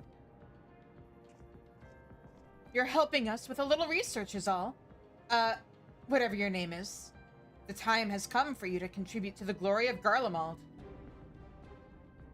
This isn't what we agreed. You said that if I took part in the experiment, you'd let my family go.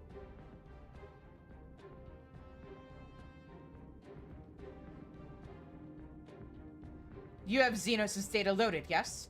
Activate Oversoul and be quick about it. Understood, Lord Valens. Galvis combat sample ready. Initiating organic core overwrite.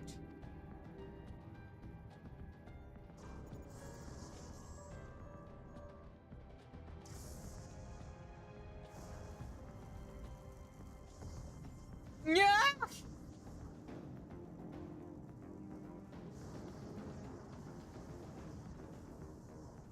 My mind is... No! If this is what it takes to protect you both, I love you. I'm so sorry.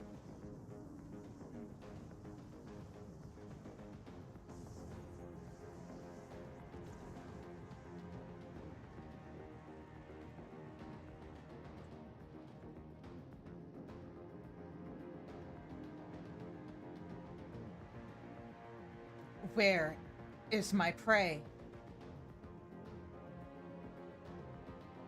Organic core overwrite complete. Xenos via Galvis data loaded.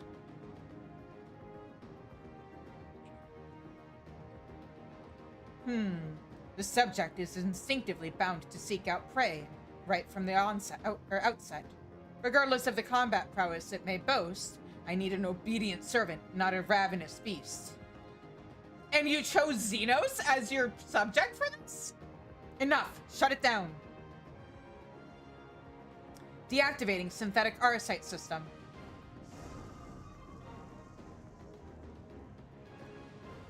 I know you're kind of lacking in brains, but come on, man.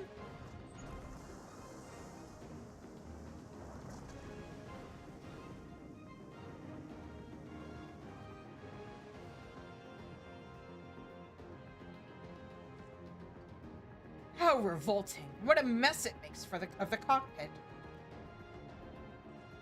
Adjust the settings and prepare for another run. Fortunately, we have the next test subject ready and waiting.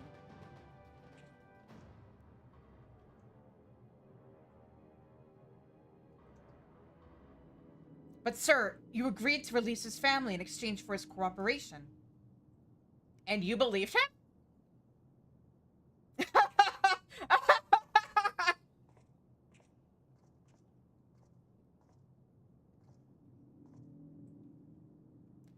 My, I never knew you had such a wonderful sense of humor. The great Valens von Varro, bargaining with savages? Huh. More fool him for trusting me in the first place.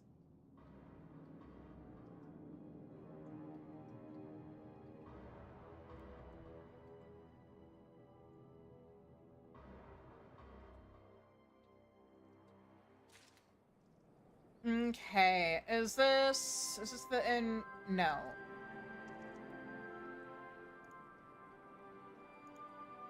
Hang on. There's another quest that happened in 5.4. Oh, it is this one. Okay. 5.4? Yes, it is 5.4. Okay. The Resistance troops wish to help their newfound allies in Turncliffe. Ah, Shizune, I was hoping I might have a word with you. Ever since Turncliffe was liberated, we've been sending troops to aid in getting the town back on its feet. Helping the residents, that sort of thing. We Alamegans know how hard life can be for a society struggling to stand on its own after years of imperial rule. A lot of what most people would take for granted has to be rebuilt from the ground up. While we're able to assist when it comes to providing basic resources and helping keeping the place safe, there, I did it. There are countless other problems that need attending to. If you spare the time, we could use your help. Yeah, sure. Bless you, Shizune. You really are a saint. That's me, Saint Shizune. I'm sure the people of Turncliffe will benefit from having someone like you around. Once you're ready, have a word with your usual escort. I wish you all the best. Patron saint of saving everybody's butt, I guess. Also, maybe patron saint of people who have to do fetch quests and other adventurers. No, patron saint of nodding. So, the boss roped you into helping, did he? I knew you couldn't say no. I don't have a choice. The game literally won't let me say no. I mean, I'd say yes either way, but... Exactly, Ash, just like that.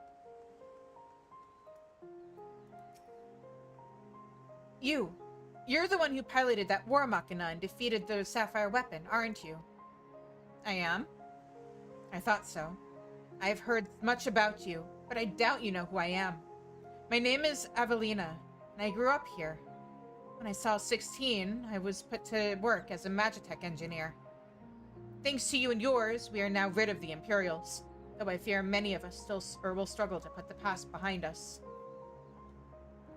For decades, we suffered at their hands. Generations of young people were forced into the army and sent off to die in some distant land. I suppose I could be considered one of the lucky few. My work here kept me away from the battlefield, and I hoped that my contributions might help the others live long enough to make it their way home. In the end, most of them never returned. Though my efforts were in vain, I can at least honor their memory. want to leave something behind for their sake, to prove that they haven't been forgotten. A monument bearing their names. To ensure that not a single person is omitted, I'd need to see the official list of conscripts. If one still exists, it would be inside the Imperial facility beneath the town. But with the resistance troops and ironworks engineers closing the place off, I can't get near it. Why don't you just ask them for it? Perhaps you might have a word with one of them? Or with them for me? I'll leave as soon as I find the list. Thank you. I'll follow your lead. You know, they're nice people. You could have just asked without asking me to ask them for you.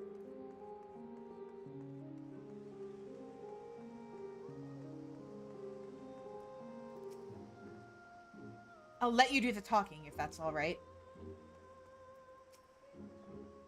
Something I can help you with? This lady wants a list of the conscripts so that we can build a memorial. See, was that hard? I see. It's a bit unusual for one of the locals to show an interest in the Imperial's leavings, but it seems she has her reasons. Since we're still carrying out our investigations, we've closed the place off to prevent anyone interfering. Considering it's you who's asking, though, I can hardly say no. Still, I'd better go with her, in case the others kick up a fuss. You're very kind.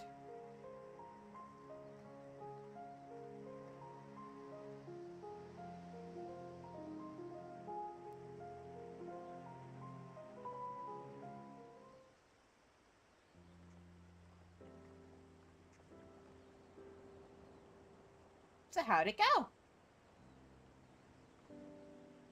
I'm sorry for any trouble I've caused. You have my thanks.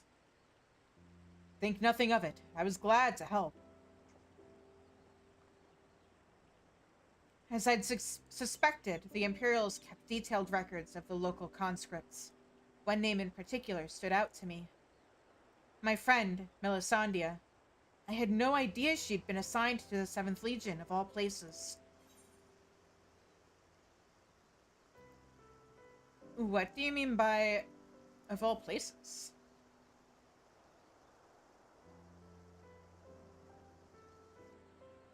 It all began while we were serving together in the 14th Legion. We had much in common, both being drafted from the same occupied territory, and we soon became firm friends. Then one day, she was sent to fight in Eorzea, while I remained here. The day before she left, she came to say goodbye, and together with her foster siblings from the orphanage. The youngest one, Recon, was particularly upset about not being allowed to speak with their adoptive father, Gaius von Balsar, before they departed. It was actually another of his orphans, Livia Sas Junius, who forbid them from seeing him. I can't say for certain, but it seemed that Livia had a strong attachment to Gaius, and wouldn't let anyone else near him. As far as I could tell, he tried his best to keep Livia at arm's length whenever possible. That is bullshit!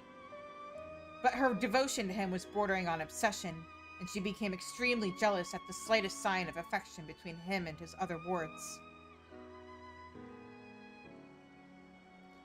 Others, however, treated them far more kindly.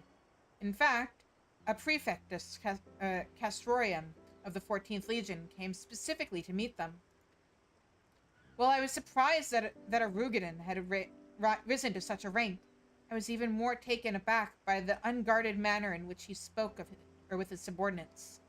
I had hoped that with people like him serving in the Eorzean front, they would be in safe hands.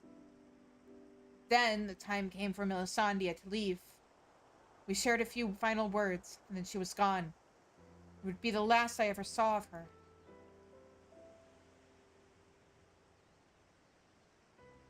After that, I was assigned to the Tribunus. I was assigned to the Tribunus Laticlavius of the 14th, near Tolskeva, and I worked on restoring the Ultima weapon. I was even at the Praetorium on the day it was destroyed, but I escaped aboard an Imperial ship moments before it came crashing down. I eventually made my way back to Werlet, only to be drafted into the 7th Legion to continue working on the weapon project. Even now, it makes me sick to my stomach to think I'd helped bring those abominations into the world. Using a living pilot to feed the weapon's core was part of the design from the very beginning. Of course, they'd never dream of subjecting a true-born Garlean to such barbaric treatment. Not when the 7th Legion has a ready supply of provincial conscripts ripe for the taking. The pilots they referred to only by their code names, and we engineers were not made privy to their true identities. Even with this list of conscripts, I still don't know who was sacrificed in the name of the weapon project. Oh, I have some bad news.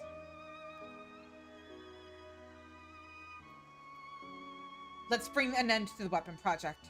Together.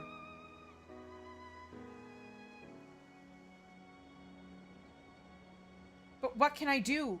For years, all I've known is how to build tools of destruction. The 7th Legion is far from finished. They're biding their time, waiting until the right moment to unleash the final weapon. Then tell us everything you know about it. And when they do, it will bring naught but death and woe to all who stand in their way. Even after everything they've taken from us, they still want more. If it weren't for the Empire, Melisandre would still be here. She was the kindest person I ever met. But to the Empire, she was just another pawn in their games. I will never forget her. There's a way I can make a difference. I know there is. But first, I need to speak with the members of the Ironworks. I have a feeling that War Machina you used to beat the Sapphire weapon will be called into action again.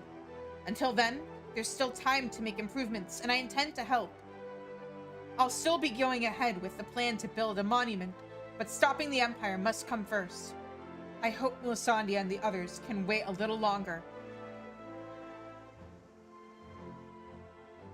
Before I go, allow me to express my gratitude. I don't know what I'd have done if it weren't for you. Until we meet again. I mean, you're a prime candidate to become a member of the Ironworks, considering how many of them are people from the Empire that Cid, like, helped escape. Like, that's an actual part of how the Empire operates.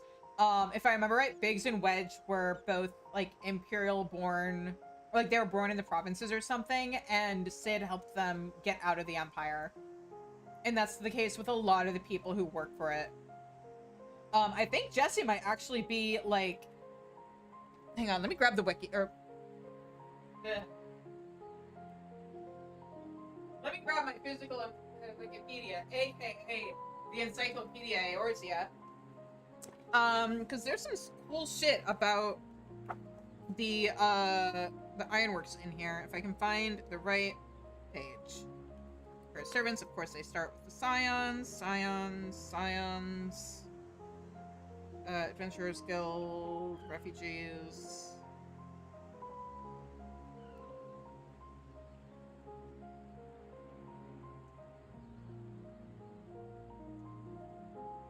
Is it not this section?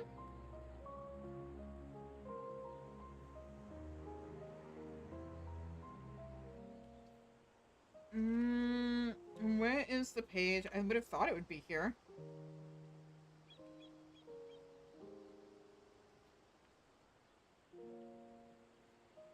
Oh, here we go. Garland Ironworks. Under the banner Freedom Through Technology. Is this what I... Okay.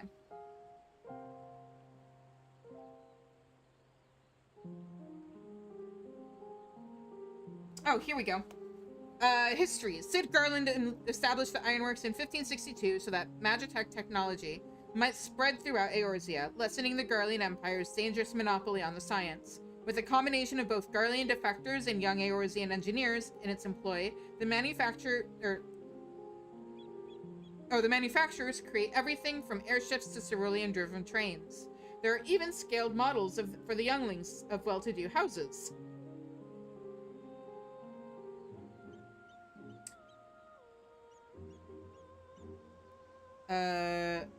The company is second to none when it comes to airships, blah blah blah. That's not what I'm looking for.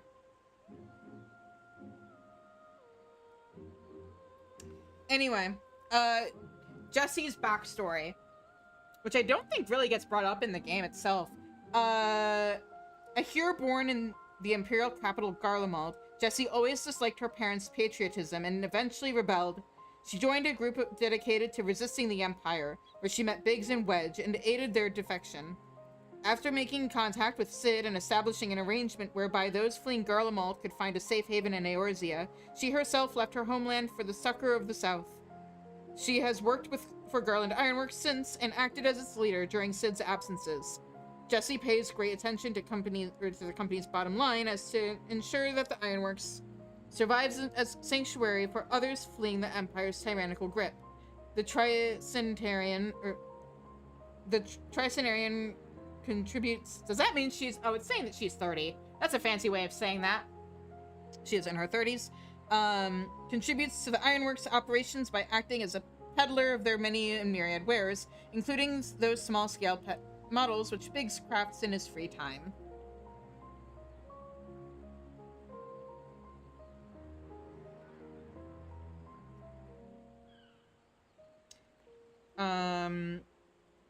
And yeah, Biggs' backstory. A Rogadan from an imperial province in Ilsebard, Biggs was born without citizenship to a poor family of desert farmers. Lacking the most basic of rights, his life was hardship upon hardship ever since childhood. When he came of age, he was forced into the Garlean army with the other youths of his village. Biggs, however, would not be party to the Empire's aggression and chose the dangerous path of desertion.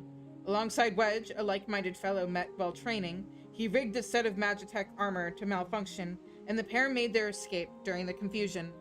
They were doubtless terrified throughout their flight, for Garlean deserters, if found, were executed on the spot without impunity. Nevertheless, they managed to find succor within a group that had taken up arms against the Imperial aggression. With the group's help, they contacted Cid, who, by this time, was also in exile, and thus succeeded in safely reaching Eorzea. Incidentally, Biggs delights in making models of the fantastical machina he has come across in his 25 summers, and many of his recreations can be seen lining the shelves of Ulda's Sapphire Avenue Exchange. And then Wedge. Born and on time it served in the Imperial Army was the only means by which a youth growing up in an annexed province might earn citizenship, and it was at the tender age of 15 that Wedge was gathered from his village and forced into service. His conscription, however, provided the opportunity to meet Biggs, a kindred spirit, and the pair risked life and limb to effect. Upon reaching Eorzea, Cid took both in and put them to work in his manufactory, sensing in both a talent with machinery. Though 20 and 2, Wedge can prove at times scatterbrained and prone to mistakes, yet he has his moments of pure brilliance, and Cid greatly values the Lalafell because of them. Nowhere was this inventiveness more apparent than in the early designs for the Mana Cutter, which Wedge is said to have drawn up himself in a single night. Wedge also has the uncanny ability to gauge the maximum power of any ceruleum engine through its hum alone. It is worth noting that Wedge and Biggs are aliases. This serves to protect their kin yet living in the Empire, who would be executed if their blood bond with the deserters were to become known.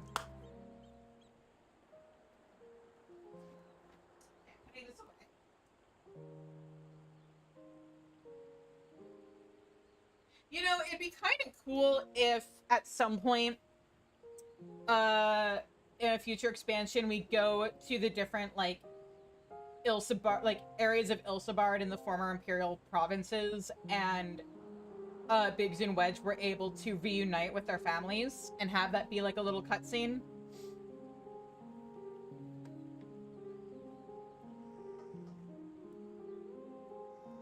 Oh, right, I have to go back. Anyway, this has been Shizune's Lore Corner.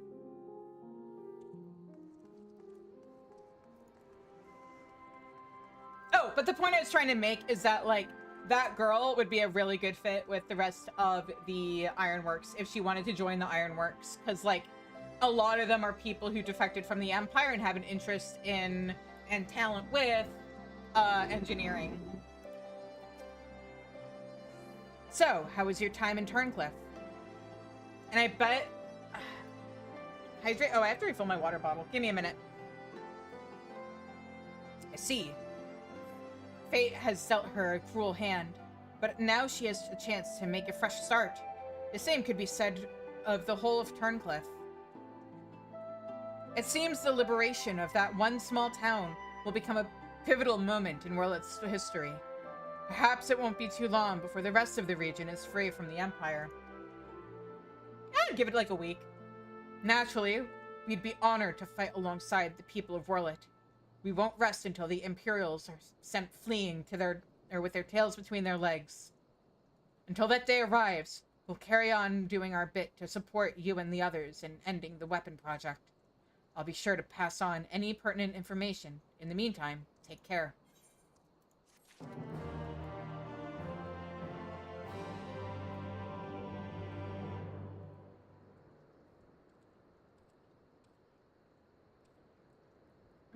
We're probably pretty close to an ad break too, huh? Anyway. I believe... Wait. Oh. I see. Hang on. I have to zoom in more to make sure. Yep. We'll worry about the rest of that, next week. In the meantime, let's see here. We want to go to the Crystarium. Come, let's purify our hearts and our souls with a nice, cleansing, happy story. By which I mean the Void Quests, which, for anybody who doesn't know,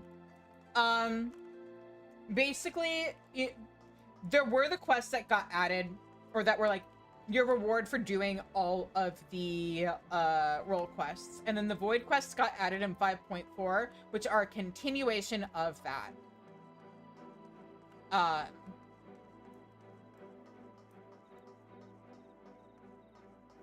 Okay. Thank you again for the help. Enjoy dinner.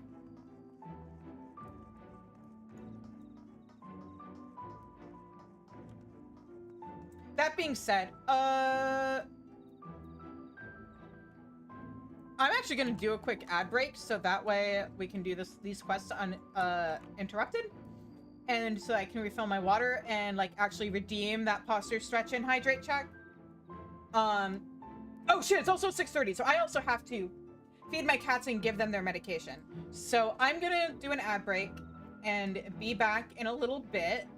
Everybody else, go stretch and eat and hug your cats, and I will see you guys in like, probably 5-ish minutes.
Okay, and we are back. The cats have been medicated and fed, and all is good with the world. When I give Lucas medication to stop him from spitting it up, I give him a churu. And of course, if Saya is in the room, I can't just give him a churu, I have to give her one too. So I end up sitting there on the floor with a churu in each hand until they're done. But yeah, anyway. Now that that is all done, let's talk to Scylla and get the void quests done. Scylla appears surprised, though not displeased to see you.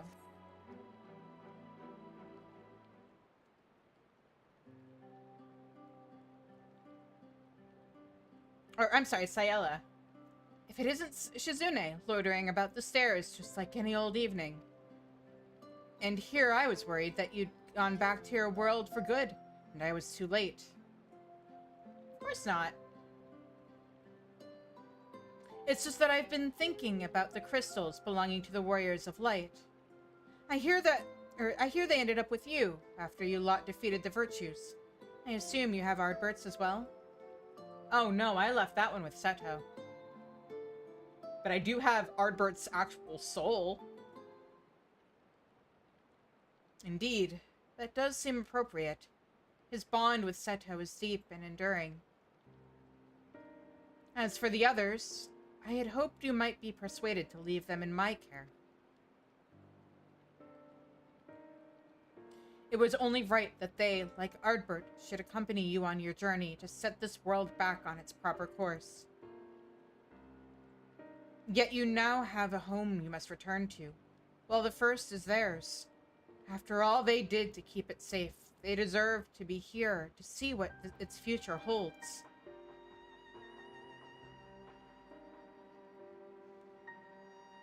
Oh, don't make that face. I know it's a big decision, but it needn't fall entirely to you. There are others here who care for the Warriors of Light as much as you do, aren't there? I suppose.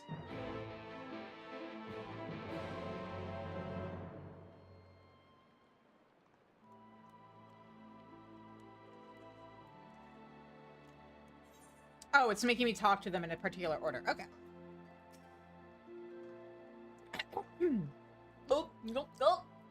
Ah.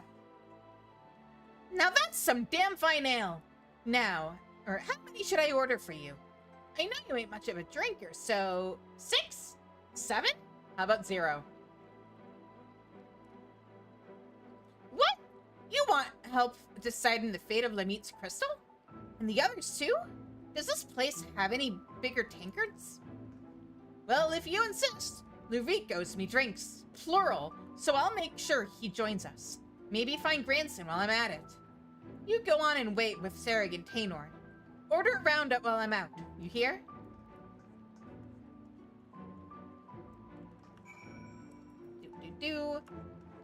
What if I... Oh, Granson isn't here, and neither is Lurik, because they're, like... I think they're both in, Calusia. Giat seems excited. Should I be concerned? Probably. Good to see you, Shizune. What did you say that has Giat so worked up? The crystals, eh? That does sound like a conversation worth getting everyone together for. Did Lurik really promise to pay for Giat's drinks? That's a disaster in the making. Not just hers. Rounds for the lot of us. Might be that that the lad yet has a few things to learn about coin and the scarcity thereof. Still, I'll not turn down his generosity. Go and tell the barkeep we'll be needing food and ale for the table. Fine, but please try to exercise some restraint. I'll not carry you back to the room again.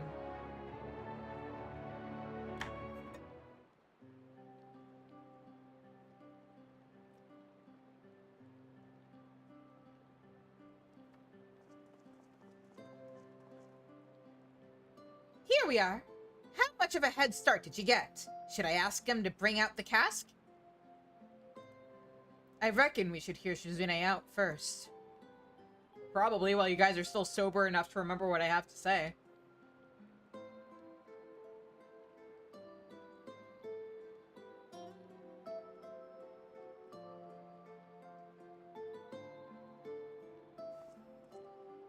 So, you're telling me that the barmaid was one of Nanabert's companions, not to mention the Shadow Keeper?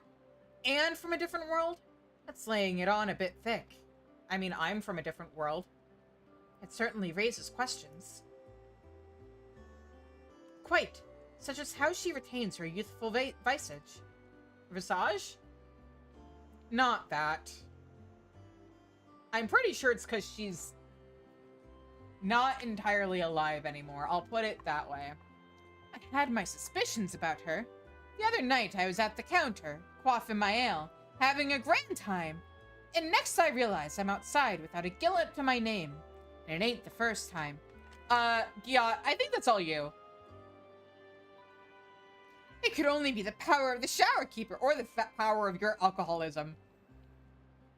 And not that you drink enough to fell a small army. Yeah, what Tainor said. If Shizune says it's true, I'm inclined to believe it. Which leaves us with the manner of entrusting the crystals to her. She's right that this was Brandon's home. The others too. And it's home to their most important memories.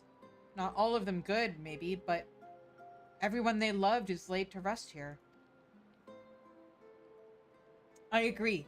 And Albert belongs here. Albert's crystal is with Seto. In this world, Lamit would want to be near. Brenda Ray as well, I think. She'd want to be with her friends, in the place that she loved. And the last of their party is Sayela. It seems we all agree.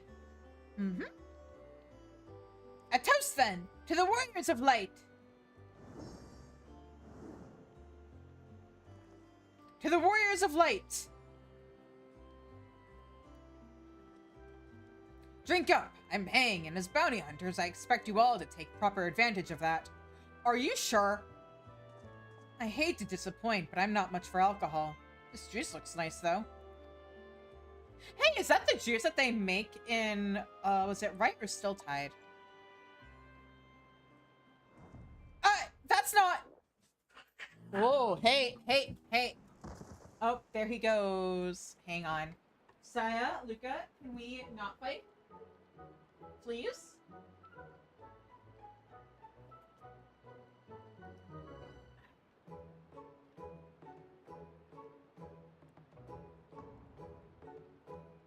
I think he's dead. Oh, no, wait, his chest is moving. How did you manage this? Twice the mess in half the time as normal patrons, I swear. I overheard your conversation, by the way. Do you agree with your friends?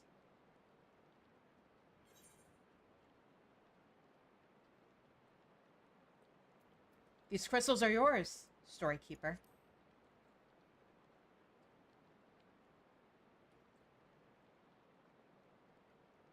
Their legacies are safe with me. You have my word.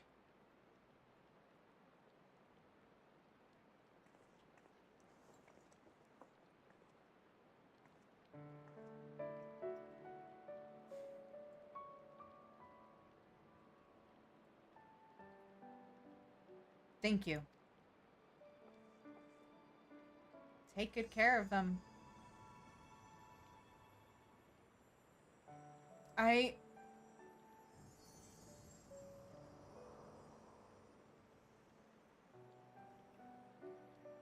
can feel them. Their memories.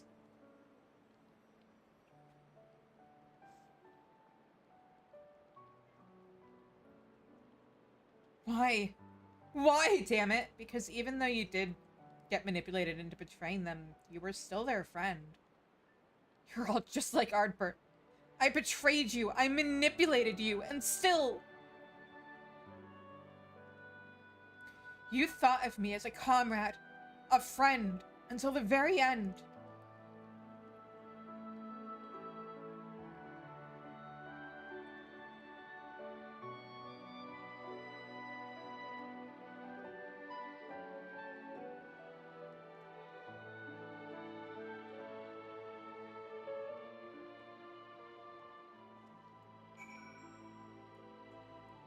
Wait, was that the end of the previous quests and I fucked up? I did warn you. But no, they all went... My head. Oh, yeah. Oh, Lurk is still here. Cool.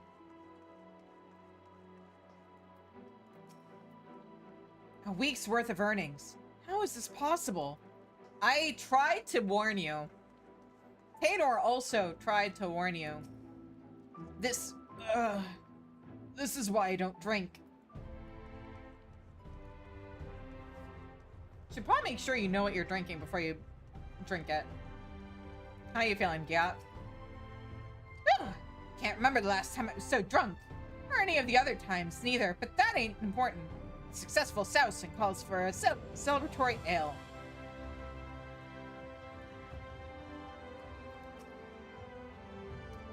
We've finally managed to clean up after you lot, for the most part. Perhaps next time we should set down a tarpaulin, or tarpaulin? Tarpaulin. Nevertheless, I'm grateful to you for entrusting these to me. As long as I live, I will never stop sharing the true tale of the Warriors of Light, of my friends.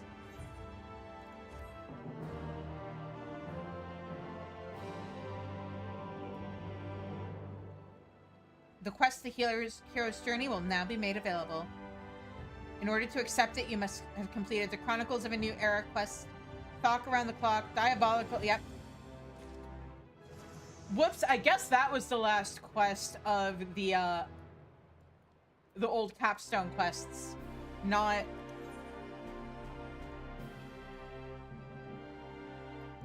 Wait, what am I missing?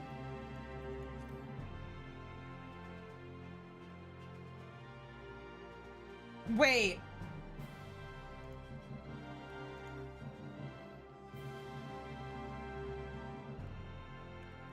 Do I? Oh, hey guys. Is that soloable at my level? I guess we'll find out. So, haha, turns out I have to do the extremes, I think. This isn't where I wanted to go.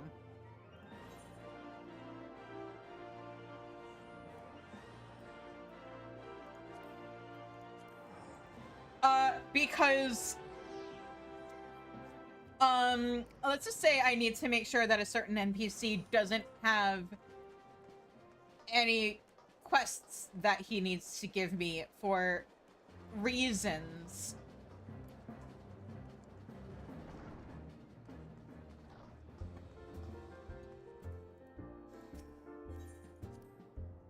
I doubt I can solo them. Yeah, the Heavensward EXs. Teehee, who wants to help? Is it soloable at level 85? I guess we'll find out. I'm gonna try soloing them first. But hey, Unukalhai. For no particular reason, I need to do all of these quests. He would have me face the Lord of the Mists once more. If we are to prevent the awakening of the Warring Triad, then Bismarck must be cast down once more. Why? I already beat them. I am aware of the rather unorthodox method you employed to lure out and slay the White Whale before, and had a mind to follow established precedent. That said, islands are not easily to come by. I should hope it is not necessary, but you may as well show this gemstone to Chief Sonu. He will know it as the weeping eye of the Manu Kamani, or Manai, and it will ensure that he is completely committed to your cause. Oh, and before you ask, I have already informed Master Garland of our plans. He is currently en route to the Blue Window.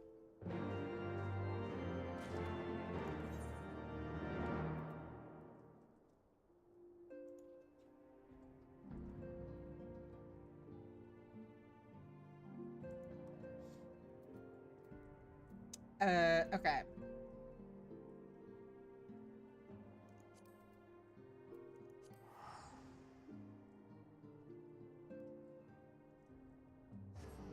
go.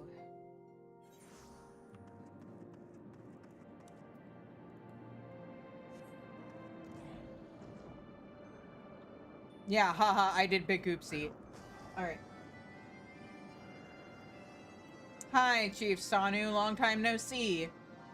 The Tremontaine returns, and with it the white. So too comes the great Netherling warrior. Weeping Eye of the Manukmanai. The round gemstone, heavily aspected to both water and wind, is believed by the Zundu tribe to be one of the eyes of the Manukmanai, a great beast of Vanu legend. Here you go. Like double rainbows in the mists, Sonu knows not what to make of this. An eye in the hands of a Netherling. Storm clouds of the Vundu are no match for the eye's might. Smash it against the Aetheryte in the whale's crown, and he will be vulnerable once more. Bind him with chains of steel and drive him from the cloud sea. Return zephyr winds and sunlight to our lands. Okay.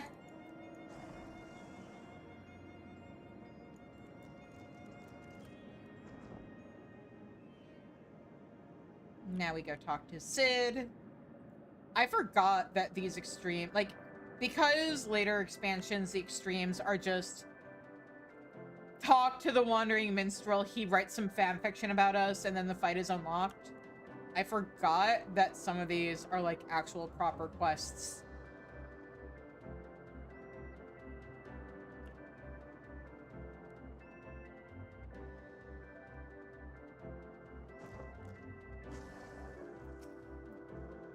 There you are, Shizune. The Enterprise Excelsior is ready to depart whenever you are. Are you sure you have time, given everything else you're dealing with in Whirlit? Say again? Chief Sonu wants you to smash some gemstone against an Aetheryte to dispel a barrier of storm clouds? I don't even know where to begin. Bah, the hell's with it. Maybe it'll bring us good luck. I'll rendezvous with you there. Can't you fly me?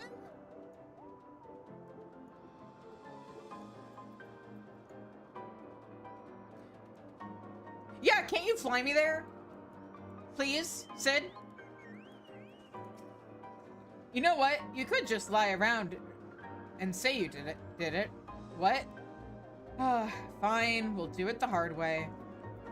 Okay, but does the hard way have to include you just standing there and not just magically ferrying me across the map in your airship?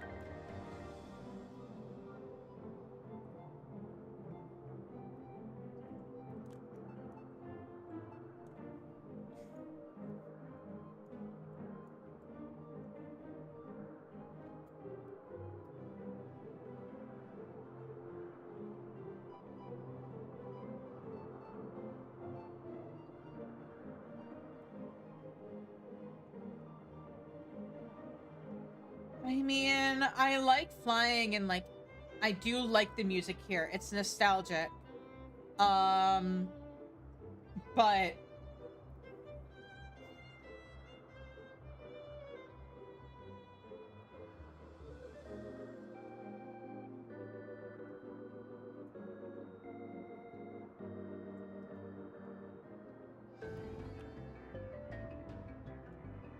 oh, I have to go up, don't I? Yeah, I have to go up. Whoops.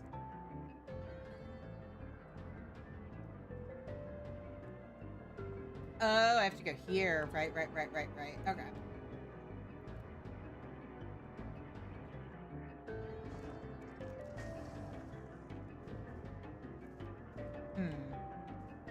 Did I land too soon? No, I didn't. Okay.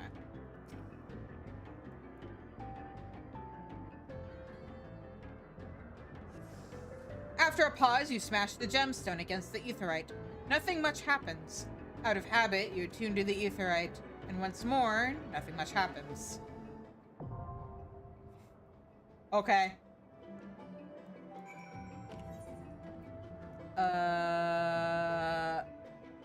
But hey, guess what we're not doing? This minimum item level.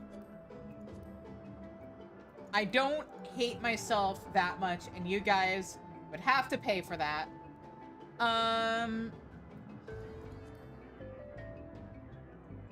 No, these are trials. Heaven's Word. Limitless Blue Extreme. Let's see how soloable this is.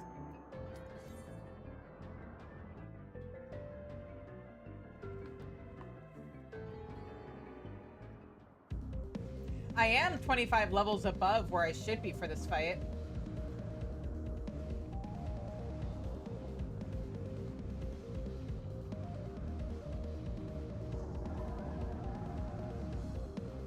Ooh, actually, if I can't beat this fast enough, I may need a second person just to help deal with the ads.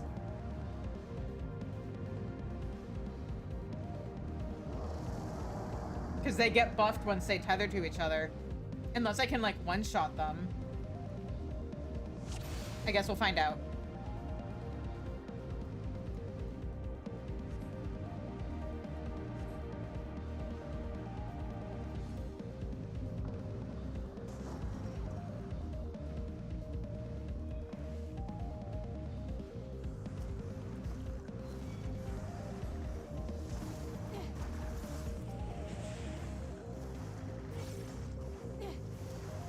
Okay, promising.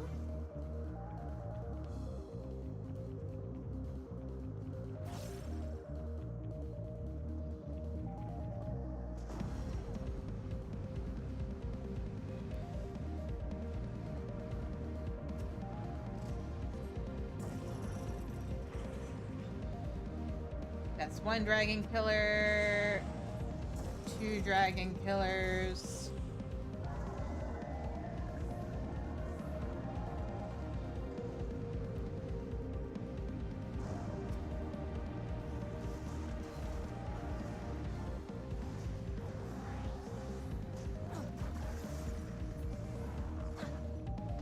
Okay, so far so good.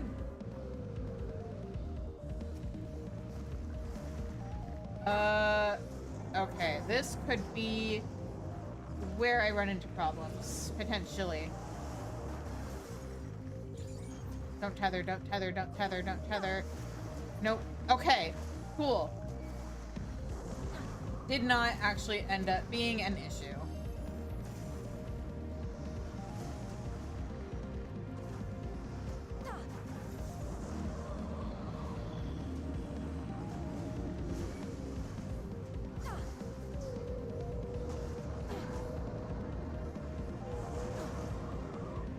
Okay, the big scary ad phase passed.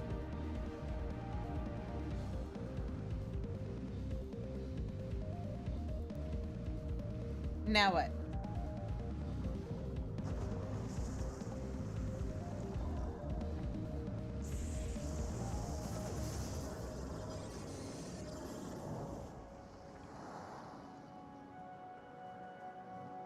It's been so long since I've done this fight.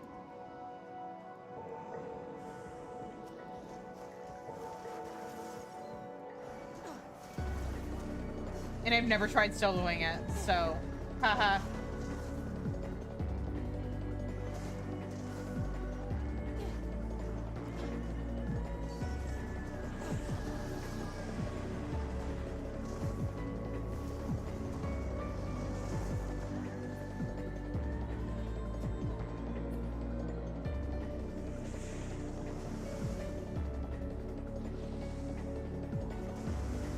Do I need to kill the vapors, or nah? I mean, I probably can anyway.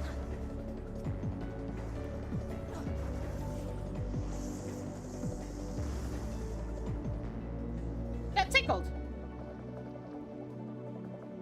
Oh, dragon killers. Okay. Yes.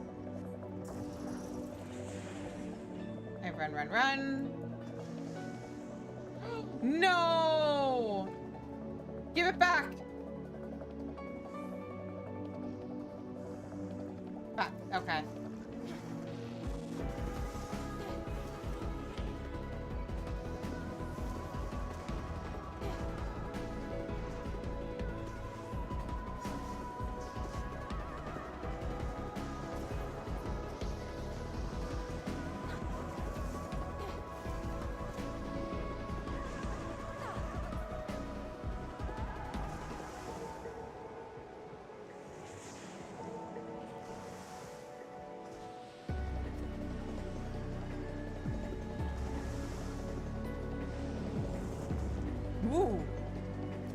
Okay, so I should probably take those out.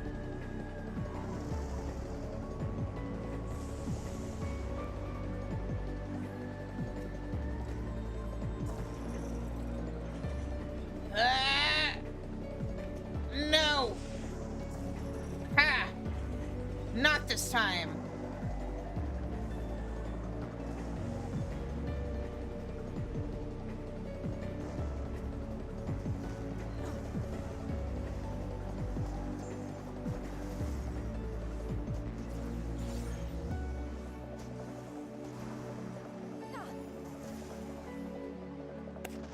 Boom! I can solo it!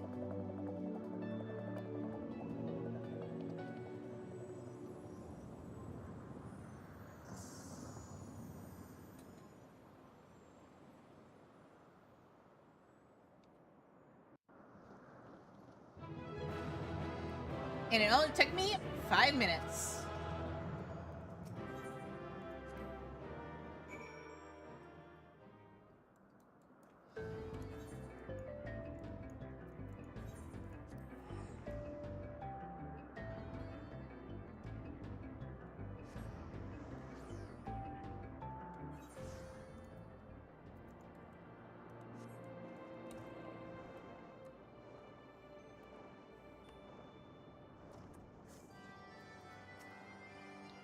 As storm clouds give way to sunlight, so hope returns to Zundu, and the clarity of vision to Sonu.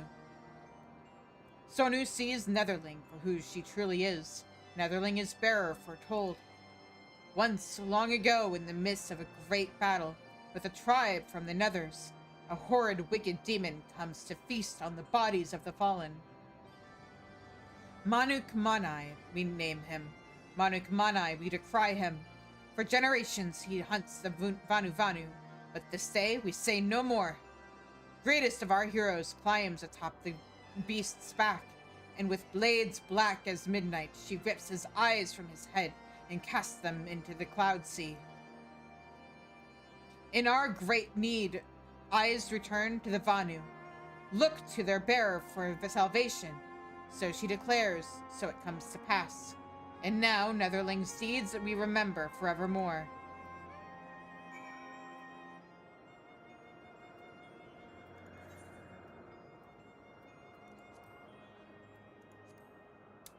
I want to go back to Mordona. There we go.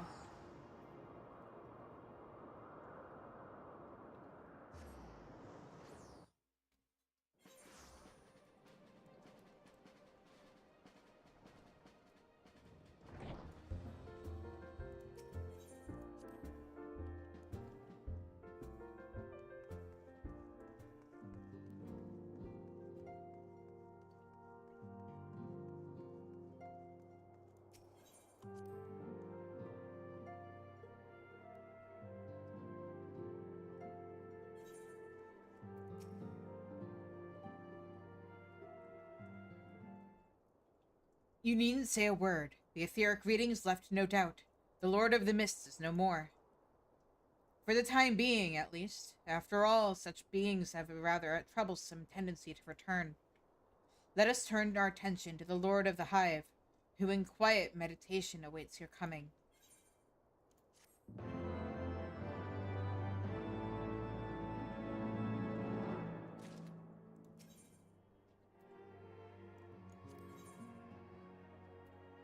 Unakalhai would have you face the Lord of the Hive once more. As you prepare yourself for battle, so too does Ravana. Within Thok, he builds his strength, feeding upon the prayers of his innumerable children. But those same children will not suffer you to live should you surrender yourself to them a second time. Nay, you must devise a new way of approaching the Lord of the Hive's domain. Consult with the storyteller, the elder of the Vath, and he will aid in this endeavor. Okay, but what if I just, like, be such a high level that I can go literally anywhere in that area without being aggroed? Take this bauble. 'Tis known among the Nath as the Burning Eye of Ravana. When the time comes, you will know what to do. Smash it against an aetherite? No. There we go.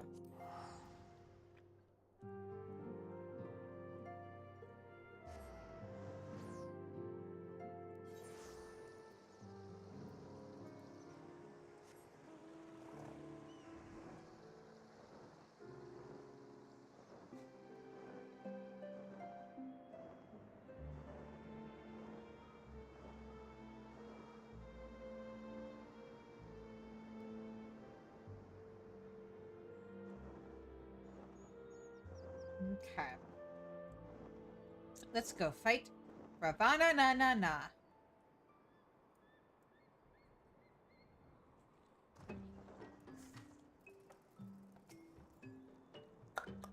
Ah, our hunter friend. Welcome. You come hunting gods once more? The non-mind is glad of your thirst for divine blood. Ever more rapacious do the one mind grow as they seek offerings to glut their deity's insatiable appetite. Is this thing anything? Another path to our god's domain? Yes, yes, there is but one way. You must seek out the Gyna hive on the far side of the colony and attune your spirit to the etherite ensconced within. But the deed is not possible. We hear that the crystal is warded by ancient ritual magics. The One Mind have woven the seal such that only the most worthy of warriors shall be granted leave to enter Thok-as-Thok, and they do not share with the non-mind what they consider worthy.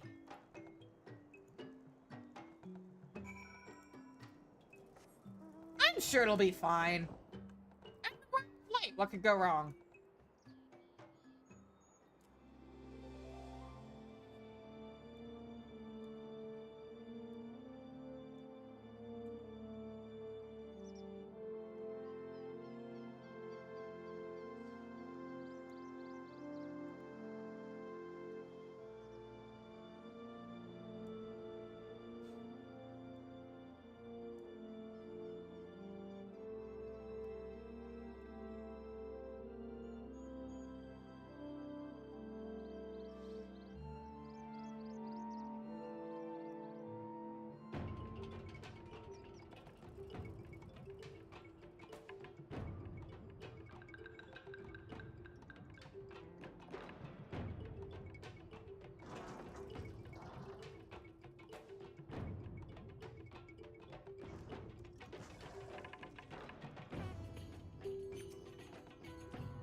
After a pause, you smash the gemstone against the etherite.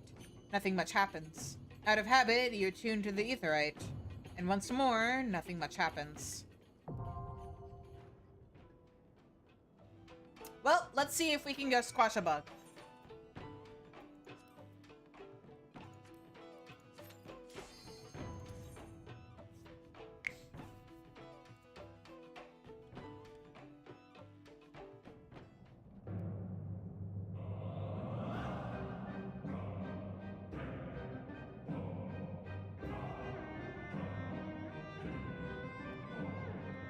Man, I just had a thought. Can you imagine how cool it'd be if Viper had Ravana weapons? Oh, now I'm sad.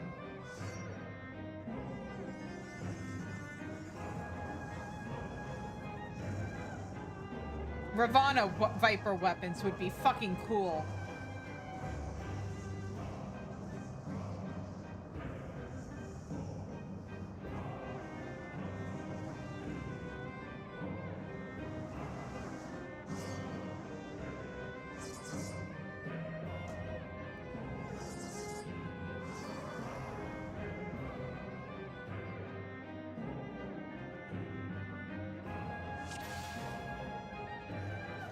Alright, let's do this.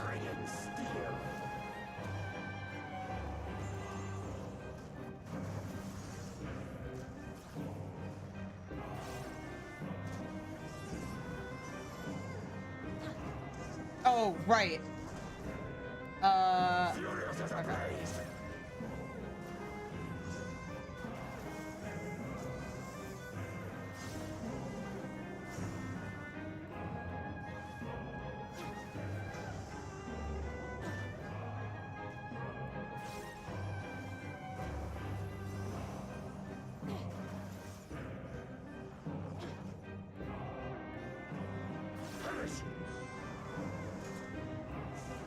Teehee, that tickled.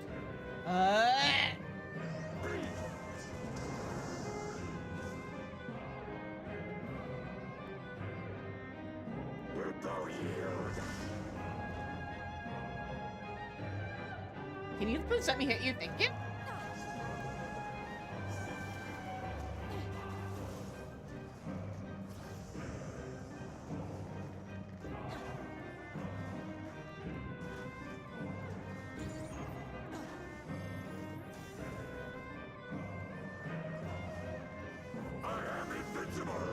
Are you?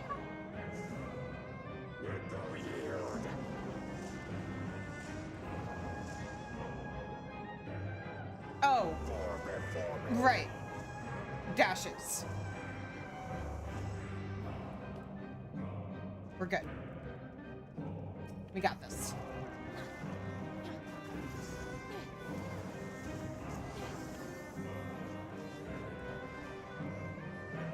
Prepare thyself. Rejoice in the glory of combat. I'm sure this is fine.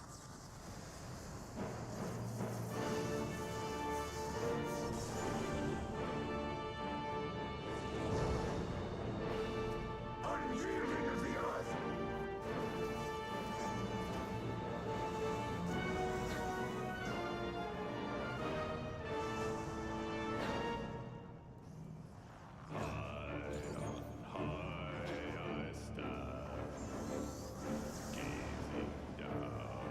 No, my wall.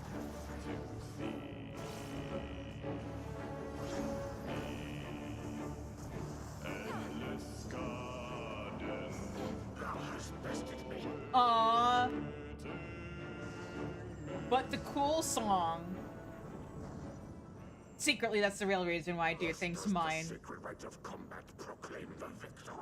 and I undersized, lay my blades at thy feet, child of man. so that we can get more of the music. I mean, that's not actually, like, that's one of the reasons, or like at least one of the bonuses. It's actually to see the mechanics, because I think they're fun. But yeah, man, now I'm sad because I want Viper Ravana weapons. And like, I try to be understanding about the fact that like, oh yeah, if it's below the starting level for a job, it makes sense that a fight wouldn't have weapons for that particular job, as nice as it would be. The bigger crime is that there's no Viper or Reaper Titania weapons. Because I feel like if it is a fight that is the same level as or higher than the level that you unlock a job at, the weapons should be available. Which means Viper, or not Viper, Reaper and Scholar, Reaper and Sage should have, no, yes, Reaper and Sage should have all of the level 60 onward raid and trial weapons. And no, 70 onward. I'm stupid. They should have the 70 onward trial weapons, and Viper, I always get them mixed up. Viper and Pictomancer should have all the 80 plus weapons. It's really stupid that they don't. Anyway, where do I have to go? I have to go back to the storyteller. Okay.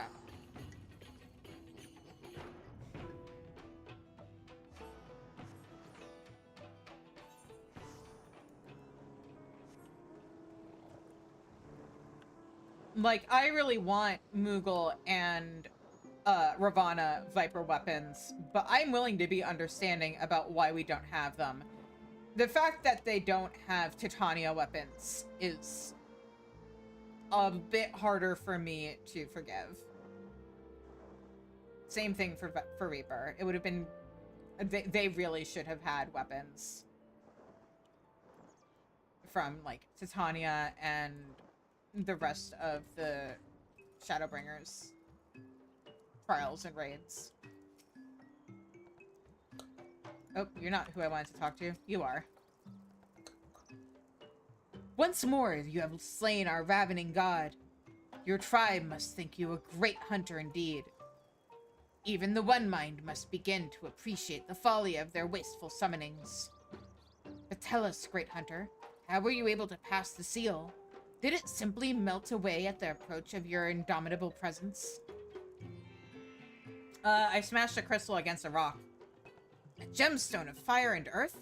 There's something, a memory we have from the One Mind, before we were cast out. A memory of the burning eye of Ravana. The Overmind has recollections of legends 100 generations old. We remember the tale of our god as he once was, an all-devouring beast, whose eye was torn from him by an invading tribe. The Nath have sought to recover this lost relic for centuries, that it might be rejoined with Ravana, or with Ravana Reborn. But even if it were found, it is said that only that only the most worthy of warriors can bear its searching touch. I now understand why the seal granted you passage. But tell us, Great Hunter, how came you by the eye? Oh, wait a minute. I just realized, no, that's not a weekly hunt I just got a notification of. There's an S rank nearby. A young lady named Unu Kalhai. Your deed has returned many memories to the surface of our mind, but that name is not among them. To gift you with such a prize, he too must have thought you worthy. We thank you, Great Hunter. Too soon do our memories from the One Mind fade, but you have given us a new story to tell. So, game, when you say I sense the presence of a powerful mark, how close?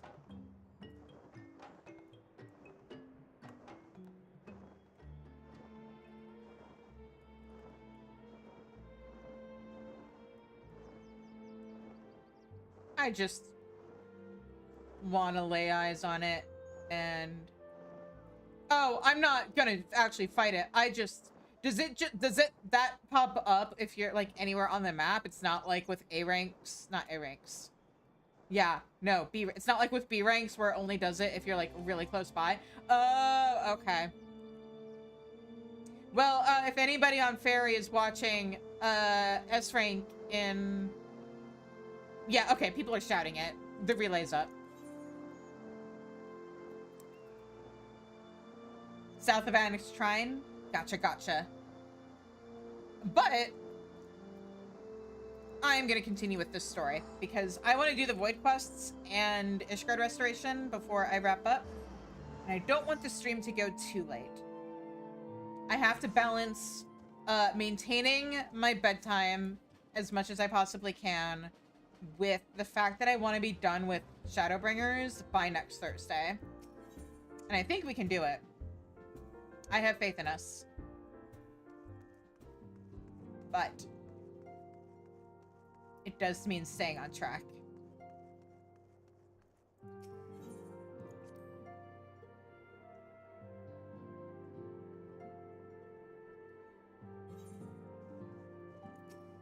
And the fact that I have to do these trials is already putting me a little bit behind, but it's okay.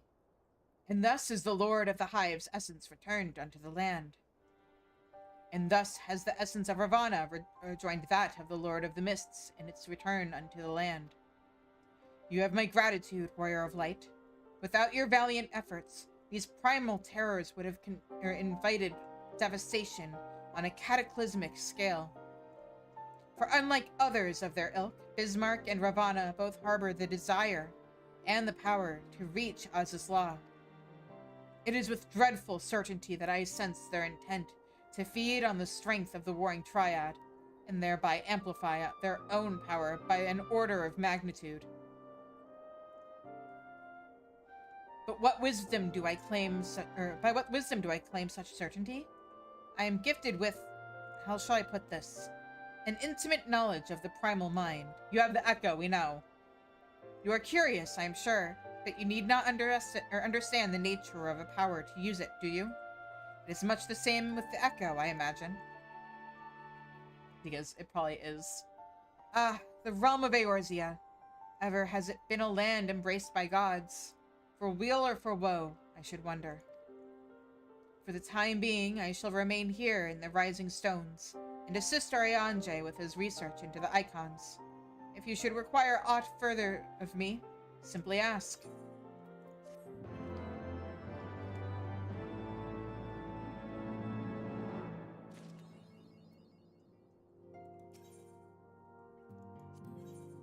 fiendish likeness. Unukalhai has a gift for you. A gift he shouldn't have. I have something for you, Warrior of Light. During your expedition to banish Sephiroth, I came across a certain relic, and I believe it would be put to best use in your hands.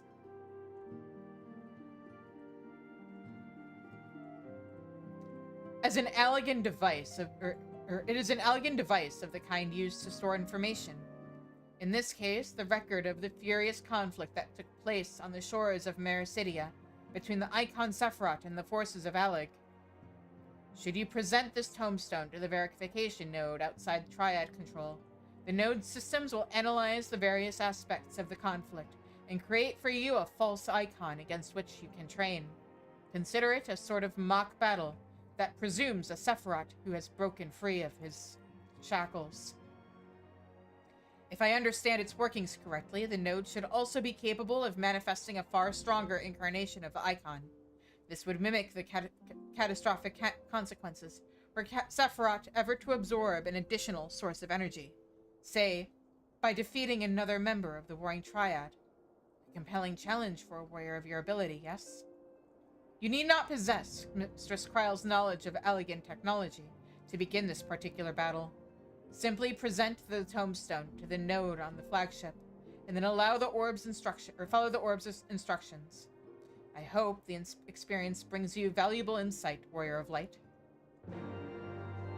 I'm gonna grab all three of these in case all three of them send me to Ozislot, because I don't really feel like doing a whole lot of back and forth. I would like you to have this, Warrior of Light.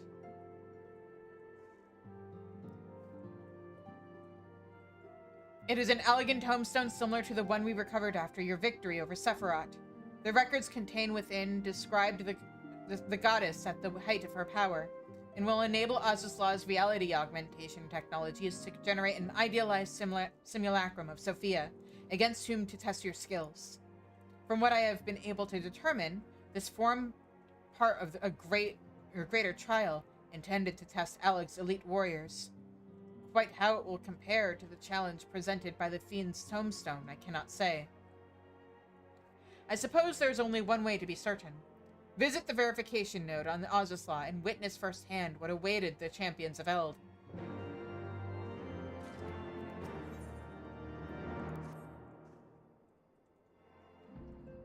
Whilst we were examining the controls for Zurvan's shackles, I found a tombstone that may be of interest to you, Shizune. Would you like to take a look? Yaha? Do these quests require me to actually do the fights or just unlock them?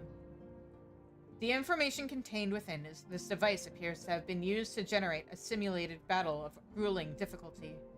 Challengers would be pit against a simulacrum of Zurvan, the power of which had been enhanced to the icon's highest conceivable magnitude. It is described as the final trial for the most elite of Alig's warriors, intended to distinguish the truly exceptional among them. I have witnessed no champion more exceptional than the Warrior of Light. Are you not curious to see just how powerful Zurvan may have been? I urge you to visit the verification node and undertake this ultimate test of the elegant elite.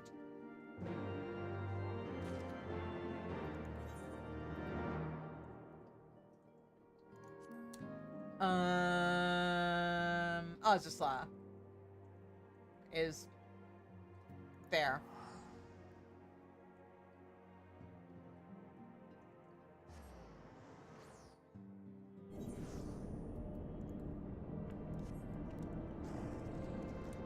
Okay. And I guess we'll spend this ad break flying. I might also grab dinner. I'm getting a little bit hungry.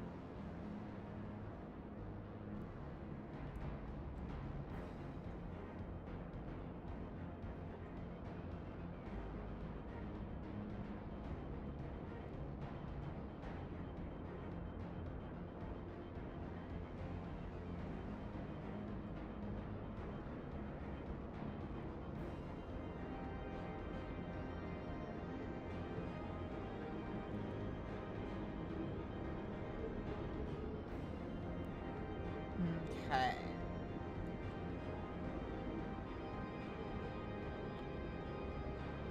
Oh, right, it's on the other side.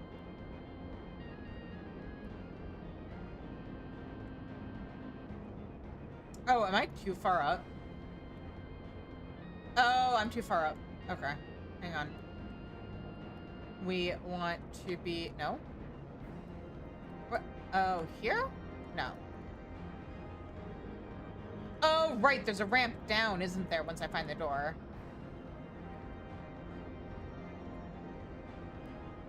Yep, here we go.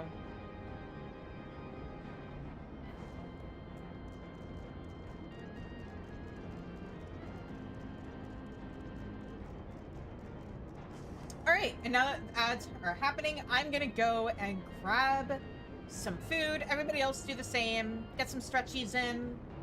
Refill your beverages if you need to, and I will see you guys in a few minutes.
Hope everybody had a good ad break.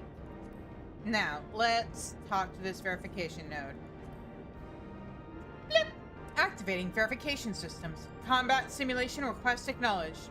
Awaiting tombstone data. Tombstone of theology. Although it appears to be not more than a simple stone, Garland Ironworks engineers insist it contains reams of invaluable information gathered by the lost Allegan Empire on the subject of the fiend Sephiroth. Blip! Data processed. Adversary, warring triad, Sephiroth. Defining simulation parameters. Blip bloop. Warning. Threat level extreme. The Empire assumes no responsibility for death or injury resulting from participation in combat simulations. Blip! Activating reality augmentation. Initiating combat simulation.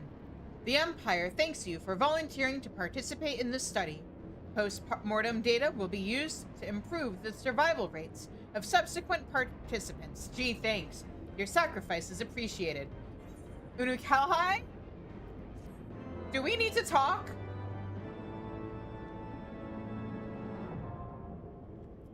Okay, cool. I don't have to actually do the fight. Blip! Activating verification systems. Enlistment program request acknowledged. Awaiting tombstone data. Allegan Tombstone of Divinity. Though it appears to be not more than a simple stone, Unukalhai insists it contains reams of invaluable information gathered by the lost Allegan Empire on the subject of the goddess Sophia.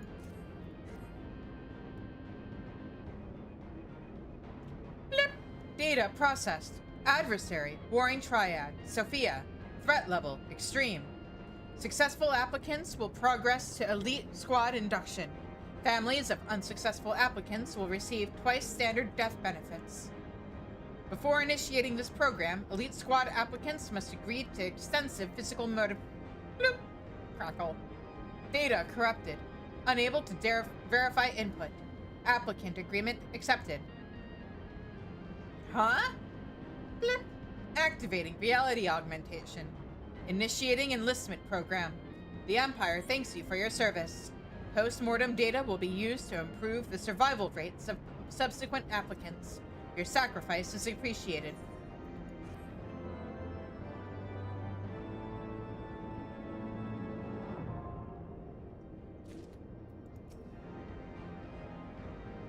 Blip. Activating verification systems. Elimination trial request acknowledged. Awaiting tombstone data. Tombstone data. Though it appears to be not more than a simple stone, Unukalhai insists it contains reams of invaluable information gathered by the lost Allegan Empire on the subject of the demon, Zervan.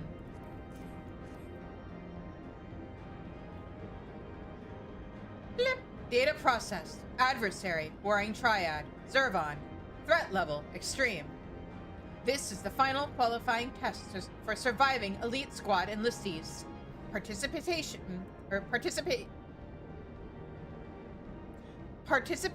is only permitted to candidates who agree to unrestricted biopsy procedures following the trial. Specifically, enlistees who successfully complete the program will be certified as genetically superior and must submit to cell harvesting for subsequent cloning initiatives. Elimination trial survival rates are currently calculated at 1.9%. Activating reality augmentation. Initiating elimination trial. The Empire thanks you for your service. Post-mortem data will be used to improve the survival rates of subsequent candidates. Your sacrifice is appreciated.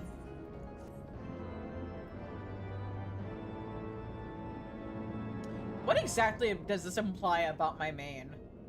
Who has, I mean, granted I did them on synced, but has cleared these fights. Does have their mounts. Did get all the burbs. Anyway, does Unukalhai have anything else for me? Let's go double check.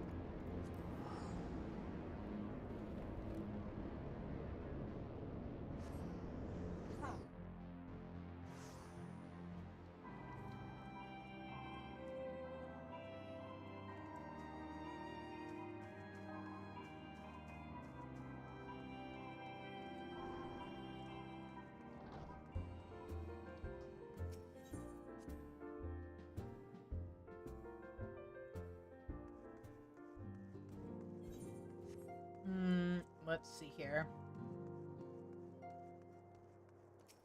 Anything?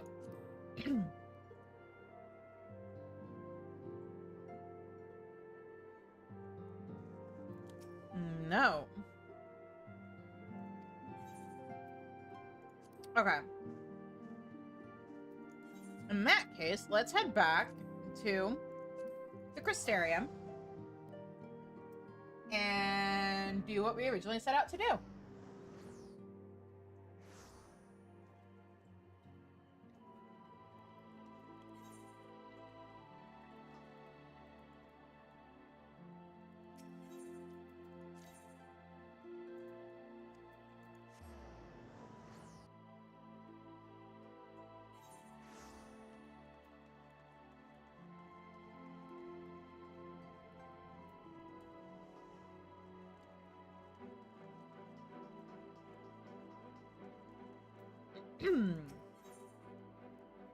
Sayela is not finished with you yet.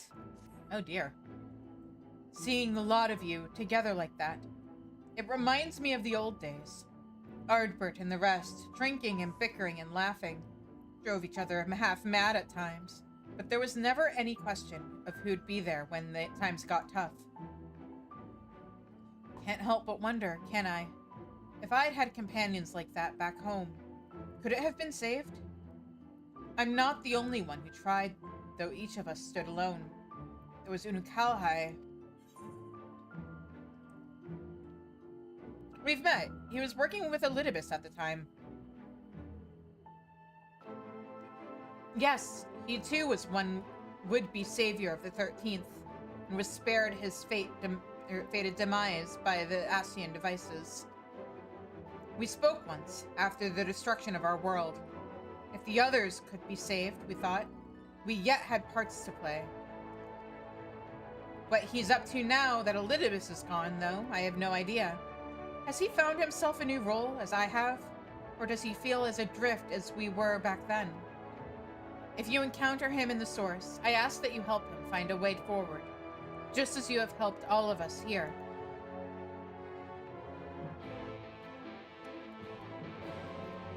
And back we go.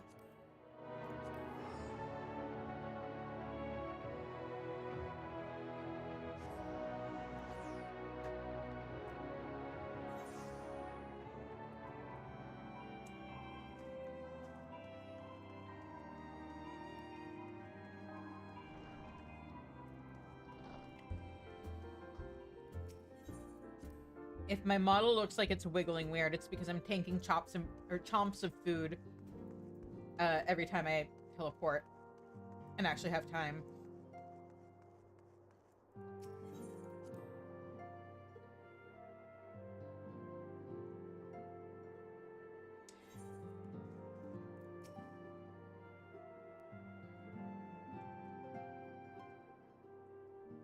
Hey, buddy. Well met, Shizune. What brings you here today? I met a friend of yours from your home world. She wanted me to check in on you. Arianje did appraise me of your travels in the first, and of what became of Elidibus at long last. But I was not aware that you were working with Silva. I consider her a comrade of sorts, though our time together was short. Looking upon the twisted remains of the world you tried to save creates a bond that few can understand. At that time, we spoke of what we could hope to achieve with our newfound immortality, and of our regrets. Though I then believed what had happened to be the natural result of my age and inexperience, I now think this was merely the least painful explanation I could offer myself. Silva is right. We ought to have sought each other out before it was too late.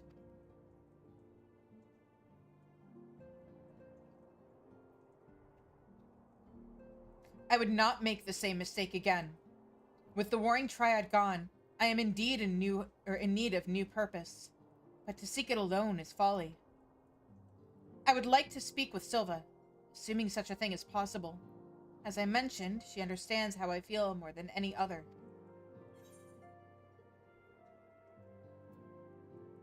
Of course. All I require is your soul. You speak of the spirit vessel, correct? Oh, I was trying to be spooky. The means by which the scions returned to the source. If I understand the principles of at work correctly, then it was a near miracle that you succeeded in bringing them back without killing them. If Elidibus is to be believed, however, my current state makes me something of an exception to matters of life and death. In which case, there is naught to be lost from making the attempt. Please say you'll help. Yeah, sure. I have absolutely no idea what I'm doing.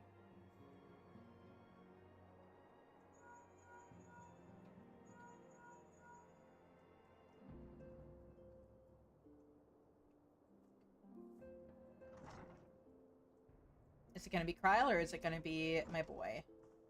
Oh, neither. Pray forgive the delay. Thou didst seek my counsel? Yeah, I want to take Unukalhai over to the first. Aye, the gifts granted young Unukalhai by Hydaelyn and the Asians may prove a boon in easing the transition. However, I know not what to what extent, nor what might befall thy spirit, should it be lost betwixt worlds. Nevertheless, I know that this is my path forward. Please, Urianger. Very well. If thou believest that thou shalt find new purpose in the first, I will do all in my power to see thee safely there. We shall be but a few moments. Mayhap a worthy tome might keep thee occupied whilst I perform the necessary magics.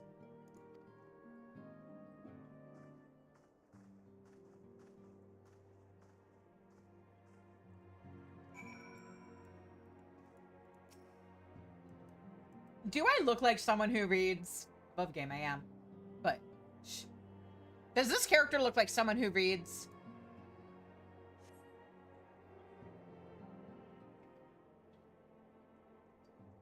Hi, Ash!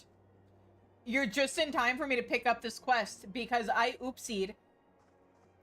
And it turns out I had to do a couple of Heavensward extremes so that Unukalhai didn't have any quests left. 'Tis done.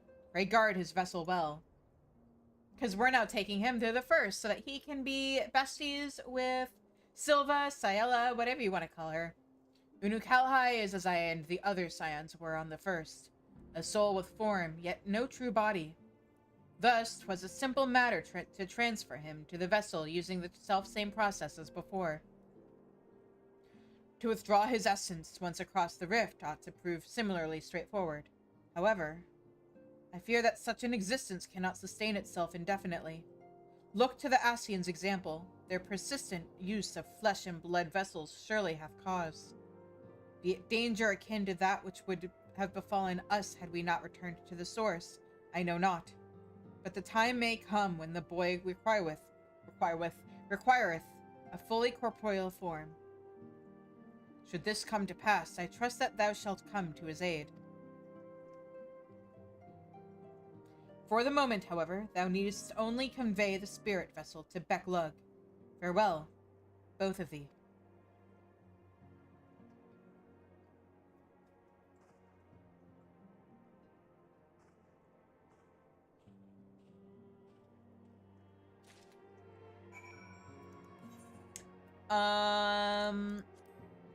Back to the Crystarium. And I chomp on my food.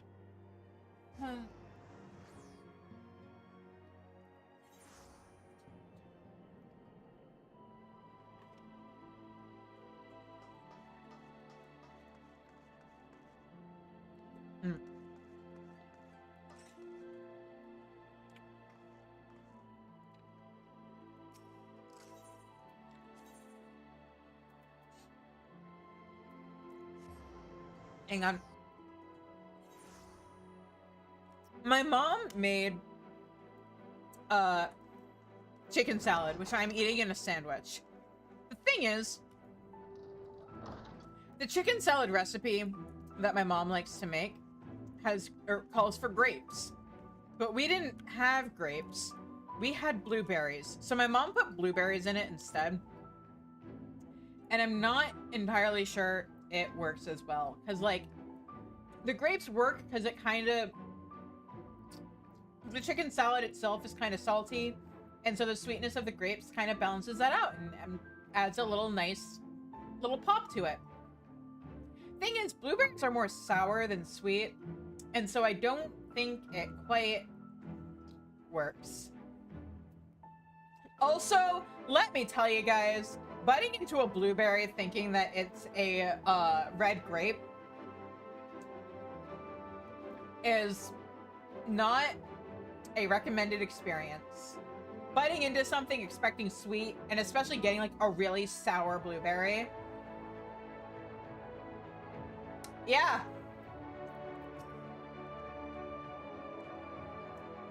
Do you have anything new? No, okay. Hey, Becklug. Back again, are you? I'm flattered that you've grown so fond of Norvrant. Or I would be, but you have that expression you lot always wear when you're about to ask me for something. Haha, what gave you that idea?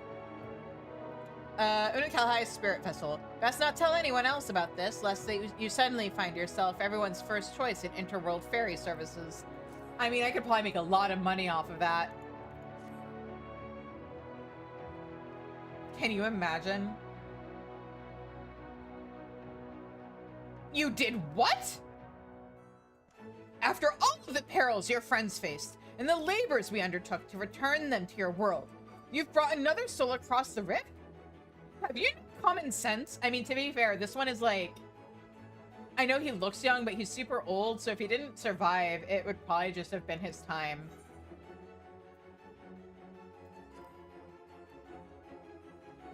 Oh man, how do I answer this? It's fine, just work your magics, whichever, or nope. I think I picked the second one last time. I'm picking the first one this time. Nope. Clearly. Nevertheless, for my own peace of mind, I'll assume you have a compelling reason for this. Removing spirit from vessel will be easy enough, I suppose. However, it requires a few moments without your breathing down my neck. Also, your friend is unlikely to materialize with clothes on, so I doubt they'll want an audience. You should wait here. Perhaps take the opportunity for some self-reflection? He asked me for this. Oh, very well. At least I tried. We'll find you at the Wandering Stairs directly then. Why are you getting mad at me, Becklug? I'm just doing what Unukalhai asked me to. I'm just a little gal. I'm just a sweet, innocent little gal.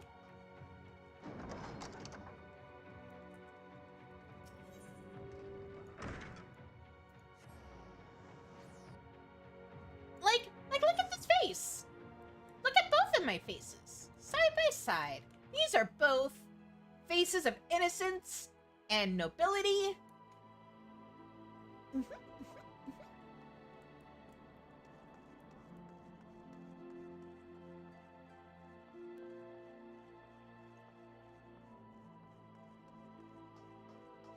Okay, Sayala, I got you a new friend.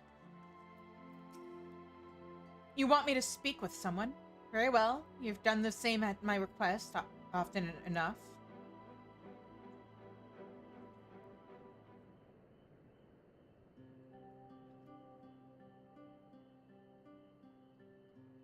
How long are we meant to wait for this friend of yours? I do have work to do, you know.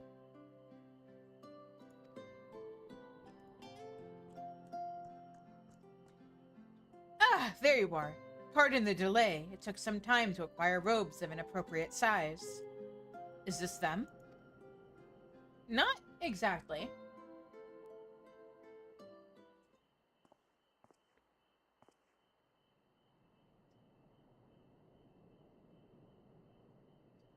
Silva! Well, Unukalhai? Indeed, it is I. Trust me, I can hardly believe that I'm here myself.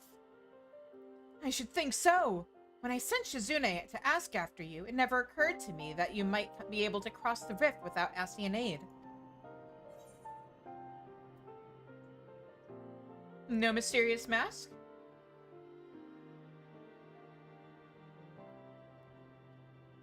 My choices and my reasons are my own now. If I am to have faith in them, in myself, I cannot hide who I am. Speaking of which, Unukalahai was kind enough to fill me in, unlike some, and I was interested to hear an erstwhile hero of the 13th serving libations at the Wandering Stairs. But that this hero should be you surpasses the scope of even my considerable imaginings.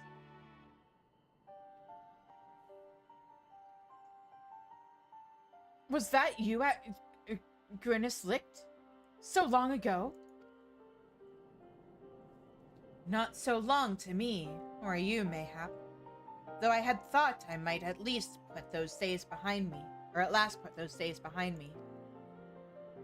But perhaps this is for the best. They're not all bad memories.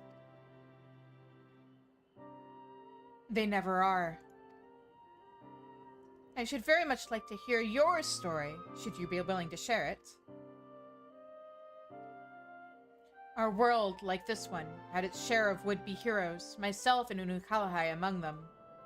Unlike your warriors of light, however, each was unaware of, or unconcerned with, our fellows.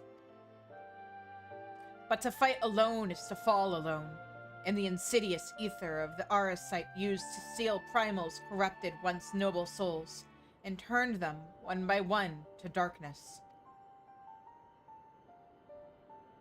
Even those who resisted this fate could not escape its consequences. No surprise, perhaps, as we continued to struggle in solitude.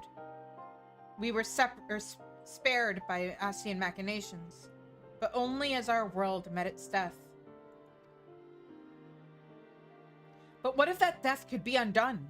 I was told that much of the first was consumed by light, as our home was by darkness. Yet balance and life are being restored to even that scoured land they call the empty. If such a thing is possible, then why not the reverse? Could we not bring light back to the 13th? Even the Asians considered the 13th lost, thus was it excluded from the rejoining. But what say you? You have a way of making miracles happen.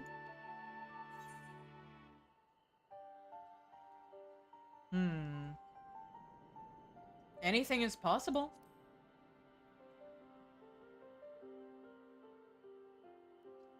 That doesn't sound like an empty platitude coming from you. It was the same with Ardbert. Pardon the interruption, but might I suggest a closer examination of the conditions on the 13th before we form any conclusions?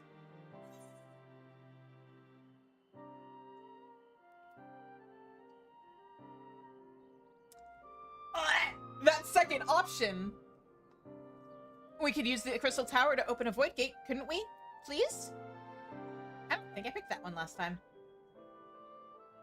Have you lost your head? The Crystal Tower is not a toy, and you are not to use it to unleash great and terrible void scent upon this world. Aww. According to the records, there was a group who worked out how to open small void gates, through which to summon minor fell beasts and the like.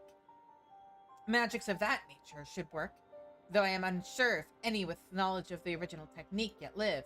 About that, there's one right over there.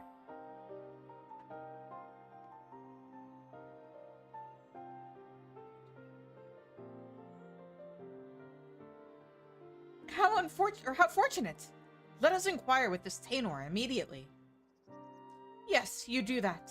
In the meantime, I will ready a means for peering into the depths of the void without endangering ourselves.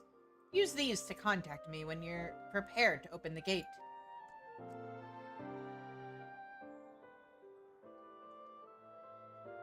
We shall, at the very first opportunity, I promise.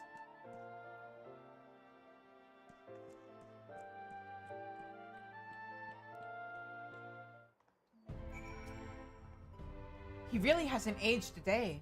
Not that it should surprise me, of all people, but... What a fascinating place to spend one's days. I should love to hear more about the patrons that have passed through. Is Giat still... Nope. Still saying the same thing. Alright. Hey, Taynor. And Serg. That dwarf can drink. I feel like there's an axe through my skull, and she's completely fine. Yeah, it's the alcoholism.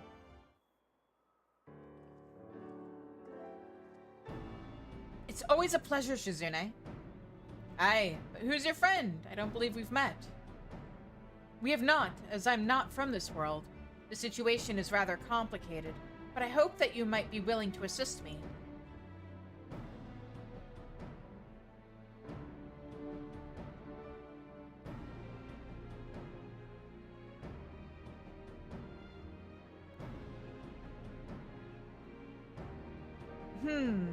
It is true that we had the means to open such portals. We call them hollows, and it was through one of these that I was drawn into the rift. So it is possible. Not with my powers alone.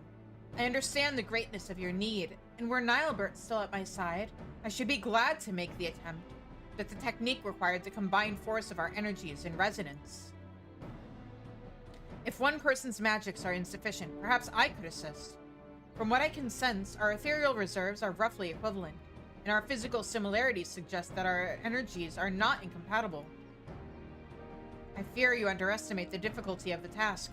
Nilbert and I were born for this, and even so, it took us years before our efforts were perfectly in step. I realize that it's a lot to ask, considering that we've just met. But could we not at least attempt it? Yours is the only such magic I've ever heard of. And if we might actually be able to save my home... I mean, we could ask the people in the source. It's not like Mock didn't do something very similar. May I interject?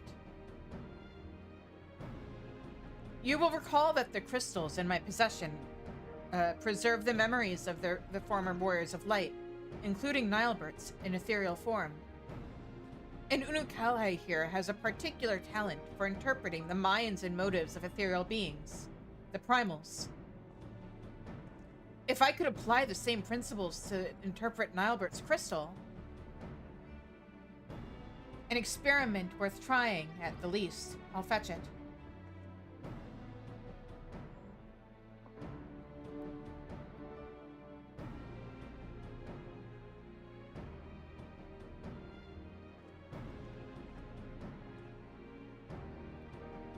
Speak to me, Nilbert.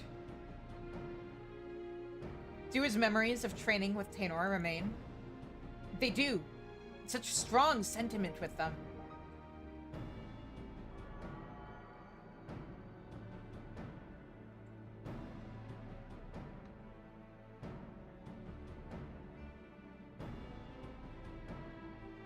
Taynor, you should know that Nilbert desired nothing so much as to rescue you. His dearest friend. He held so fiercely to his memories of the technique you mastered together because he hoped they might be your salvation. Oh, Nilbert, I won't let them go to waste. I will do what I can to help see the 13th restored. Thank you. I won't pretend I understand the half of what's going on here. Just keep them from running headlong into anything too dangerous, will you? Leave it to me. Nothing to worry about so long as you're around, I'm sure. Wicked White, I nearly forgot. I've half a dozen orders to fill. You know where to find me when you've made progress with the gate.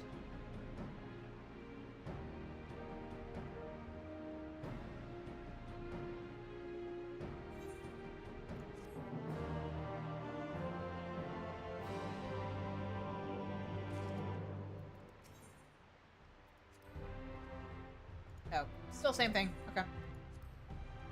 That Unukalhai could stand to slow down a bit, but who hasn't been a touch reckless in pursuit of a good cause? Try to make sure he stays in one piece, eh? We're ready when you are.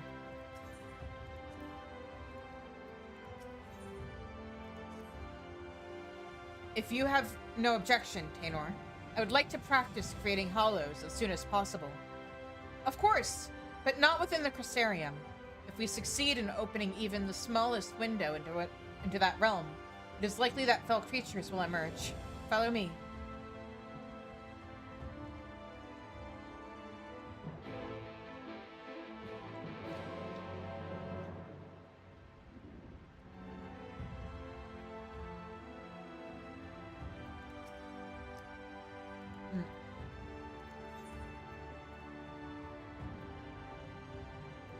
Oh.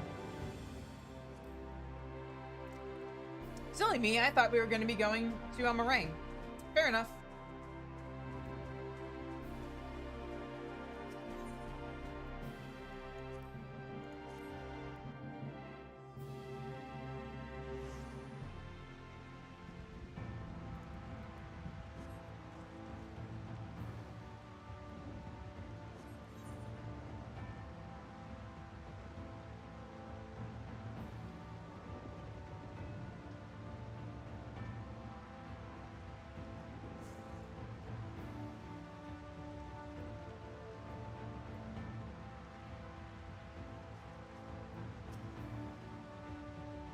There you are. Please, tell Tainor we can begin. Alright. Assuming no one ventures near, this location should be suitable. Unukalai, when I give the word, begin channeling your ether. Albert's memories will have told you as much, but it is imperative that you maintain focus on our ethereal resonance throughout this process. With that in mind, Shizune, I ask that you take care of any creatures that emerge from the hollow. They should not be of a strength to challenge you, and it will allow us to adjust our attunement without risk. Yep. Leave it to me. Shizune Daskar, babysitter extraordinaire.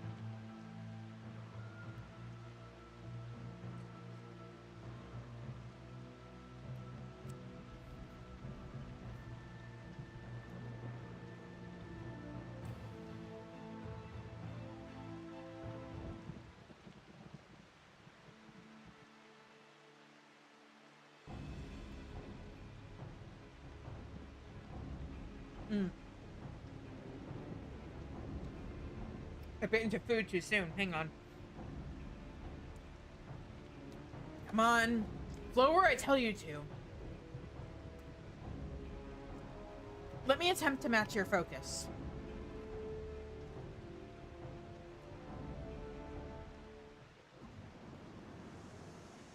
Yep, that sure is a void gate. It opened. It's small, but enough to let something through. Be ready, Shizune.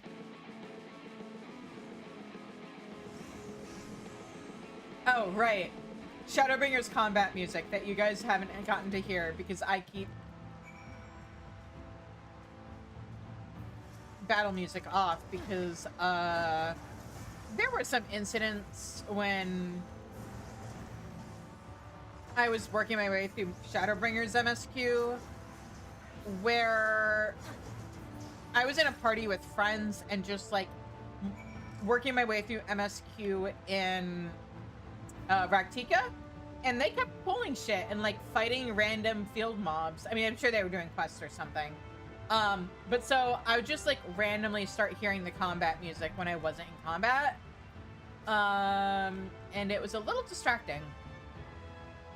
It's been quite a while since I opened a gate between worlds like this, but there are some things we never forget, aren't there?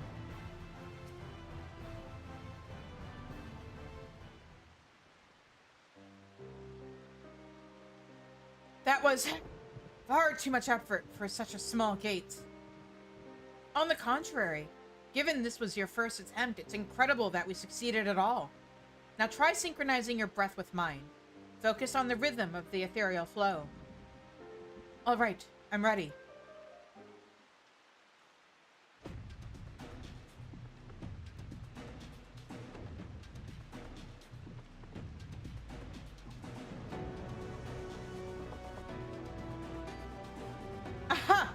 larger hollow.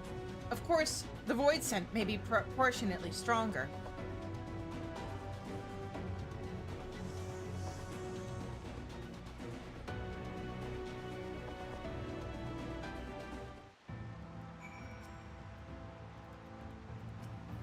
Oh, it won't let me talk to them until I beat this thing. Okay.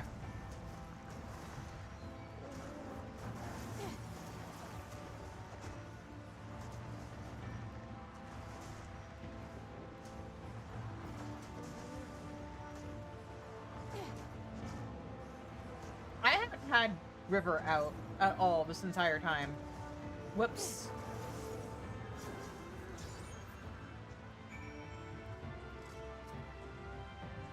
It has been quite... Oh, he's still saying the same thing. Okay. Bill.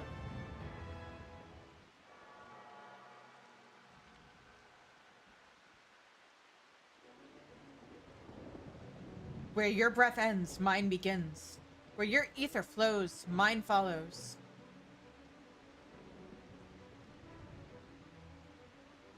Together.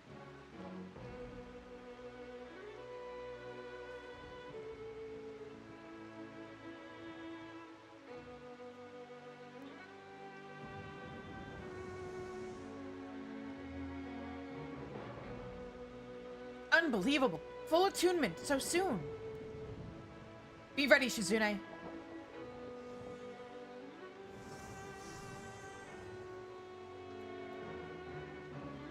Pretty.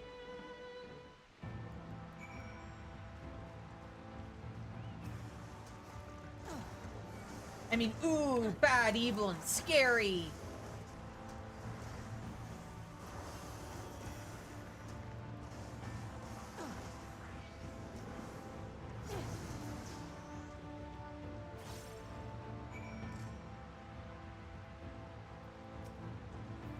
Like talking to an old friend.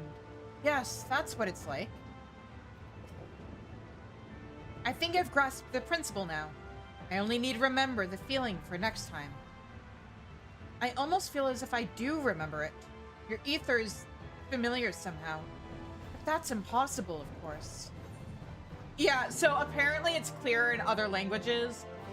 But the implication here, and this is kind of what I was getting at the other night after we finished the Eden raids. Unu Kalhai is a fragment of the same soul that Nilebert is, which just sort of leans into the fact that, like,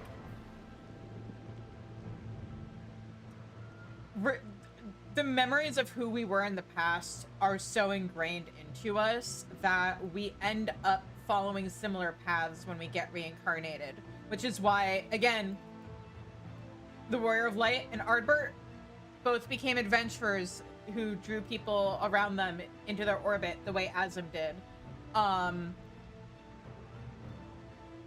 If Artemis and Gaia had been reborn, or Logris and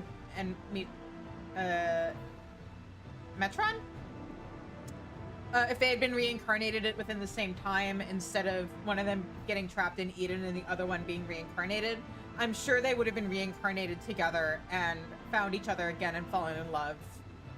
Unu Kalhai and Nilebert, I bet the soul that they're the reincarnated, or the ancient they're a reincarnation of, was some great mage. Or at least a mage of some kind, because they both ended up as mages.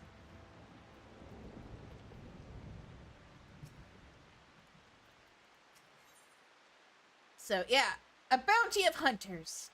Unu Kalhai's success with Tainor has only made him more eager to proceed. And, like, that's a pattern that I know continues in Endwalker. I just can't talk about it because I don't know who's watching that isn't caught up, and I don't want to spoil shit.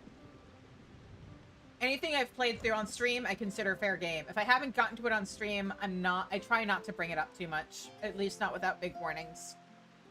Now that Tainor and I are capable of performing the necessary magics, I should like to make an attempt at investigating conditions on the 13th. Might I trouble you to contact Becklug? Yeah, sure. Shizune, are you there? I hope you've not lost focus on the void problem. I have an exciting breakthrough to share. A work of Porksy-related genius, if I do say so myself. Backlog! Excellent timing. We've made considerable progress as well, and are ready to open a portal when you are. Well then, what say you meet at Laxenloft forthwith? It's far enough away from any major aetherites as to avoid the sort of ethereal interference that would be a hindrance to our observation of the void. Very well. We will see that you at this Laxenloft anon, or as soon as I can locate it. It's almost like you are with I was gonna say two locals. A local and somebody who's as familiar with this area as a local. I'll lead the way.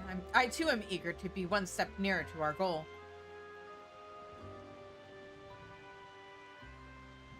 You don't mind if I think of it as our goal, do you?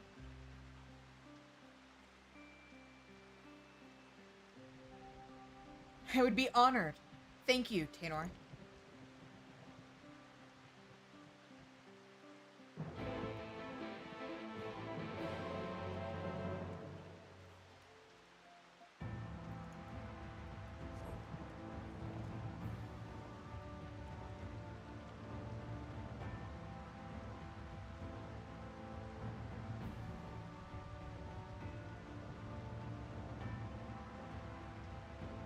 Alright.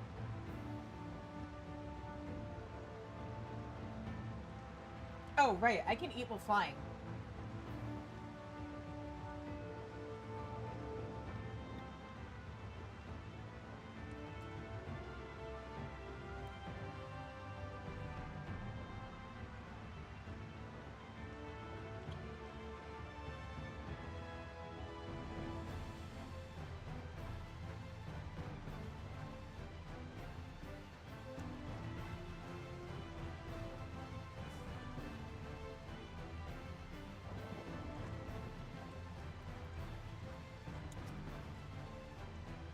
I can still scarce believe how quickly we've progressed.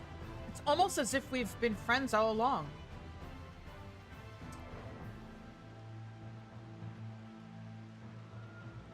It's because you kind of were. Nope, Luca. I know I'm eating chicken, but it's not for you.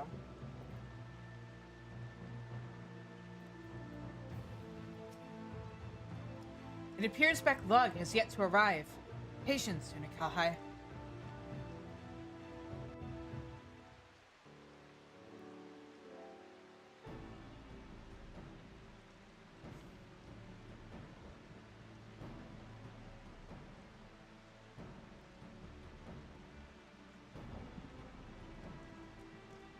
I hope you weren't waiting too long.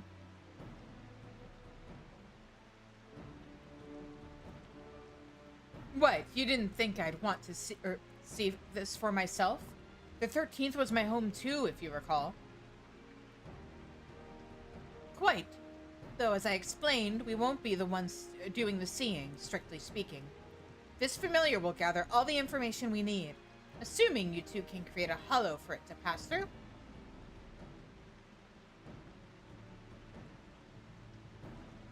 Yeah, they've gotten real good at it.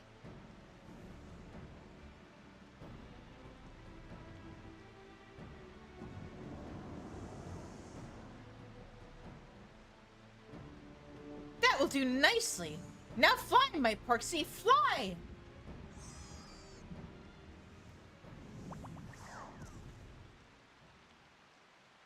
Is it gonna be okay in there?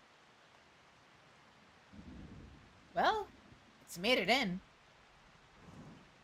And something is coming out.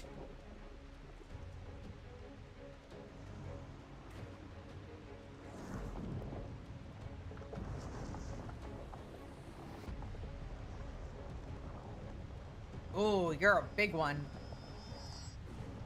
And, oh, I was gonna say ugly, but you know?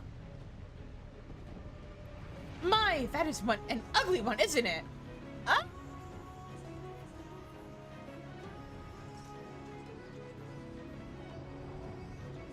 I mean, his face isn't bad.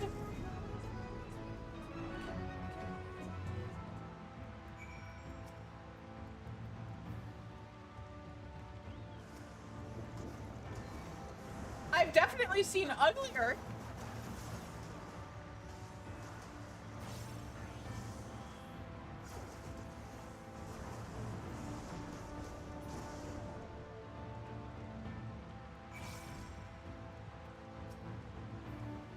As I expected, these creatures hardly pose a challenge to you. Maybe don't tell Sarek about how large and horrible that one was, though. We've already come further than I dared hope. I am truly fortunate to have found Tamor. Those two have really taken to each other, haven't they? I suppose they are of a similar age. In some ways, at any rate. Thank you for clearing that up. The Porksy ought to be back any moment now. Though I can't sense it. Odd. Perhaps it's lost? If Shizune created an etheric beacon, as she did for me, it might find its way back more easily. That may work. Give it a go.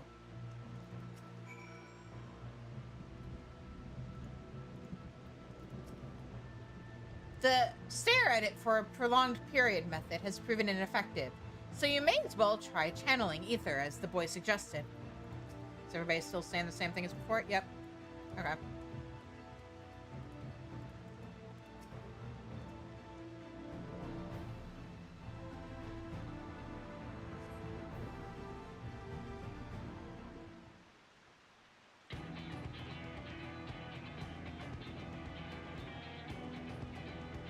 Keep at it.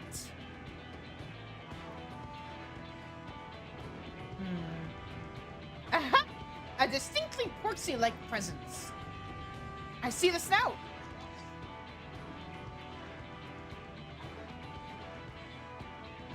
There we are. Now close that hollow before anything follows.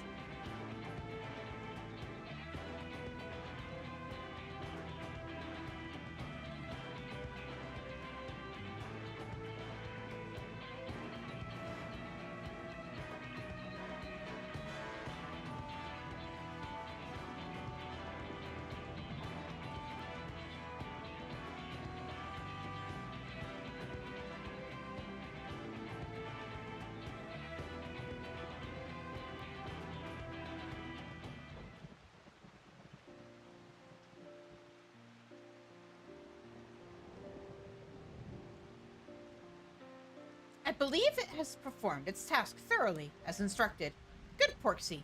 With luck, its observations may indeed lead us to a means of driving the darkness from the 13th.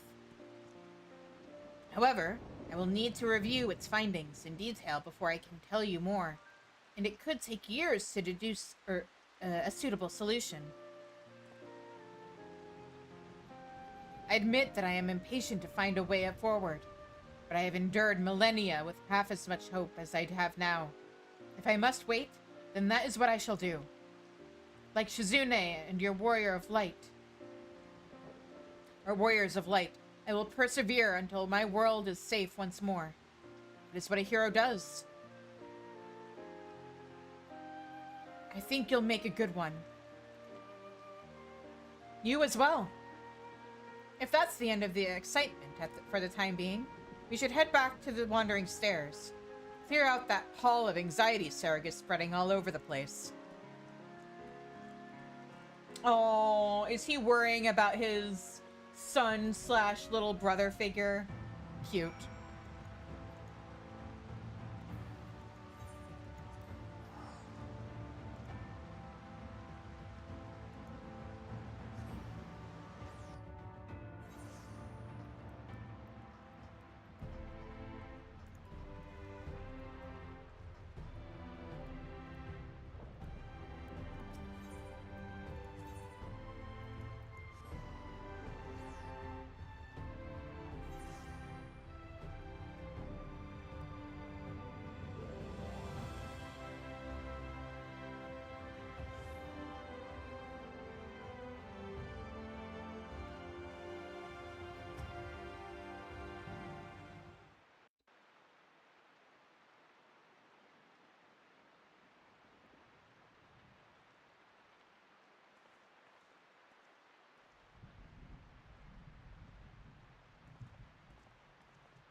Ah, you've returned hale and whole.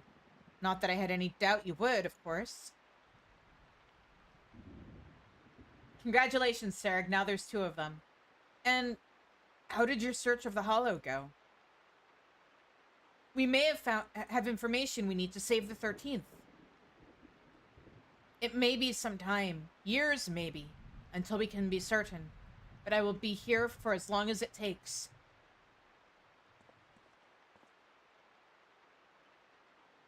On that subject, I've been thinking.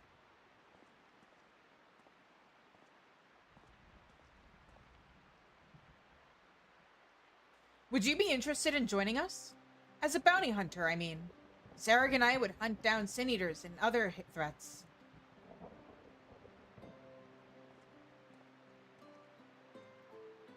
The first was saved, but it remains far from safe. You could help us protect the people here.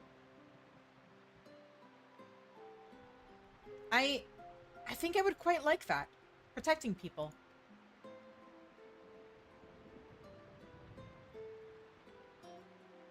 If I can do that, then perhaps I will find the strength I need when the time comes.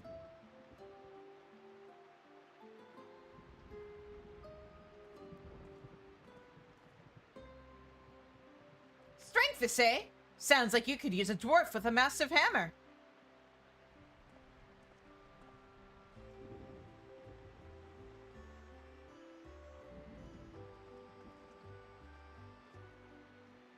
I may have shared the tale of the 13th with a few other noted hunters. Lurik with your little Mikote boy ear wiggle, I love you. I know what it means, or it feels like to fight for something you've already lost. To need to find a way to make it right.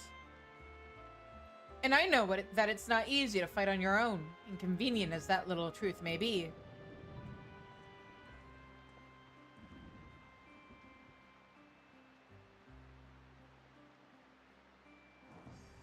Thus, a new team is born!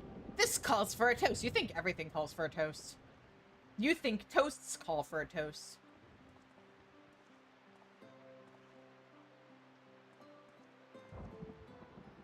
I don't object, so long as this lot carries their weight. I'm a bounty hunter, not a fuka herder.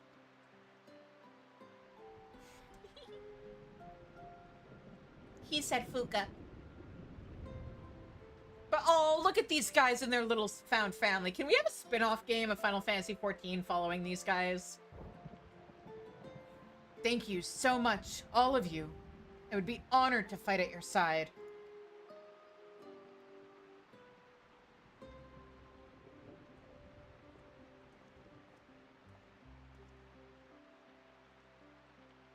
I shall do my best to justify the faith you have shown in me, and to save my home.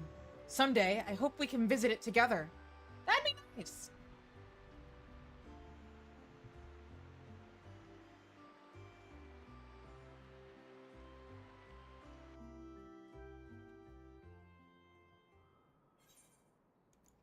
And just in time for an ad break. Hey, friends indeed. Training like that was nice. It was never easy, even back then, but I missed it. I'm glad Tanor's made a friend of his own age. And on the odd side, but aren't we all? I mean, they're kind of the same age. Close enough. Oh, don't fret so. I've already told Miss Ovara that I'll be in the Crystarium for the time being. The opportunity was just too good to pass up. Think of what we could do with all of us hunters together. I mean, you guys were working together and were a super big help during, the Heroes Gauntlet. They're a good lot, the other hunters. They really care about Unukalahai and saving that world of his. I'm happy to help however I can. Except for the drinking. Count me out of that. It's cool. We can be at the not drinkers table enjoying some juice. Actual real juice this time. Anyway, now that there's an ad, I'm going to hang out with you guys and eat the rest of my chicken sandwich before my cat decides it smells real good. And that it's actually his chicken sandwich.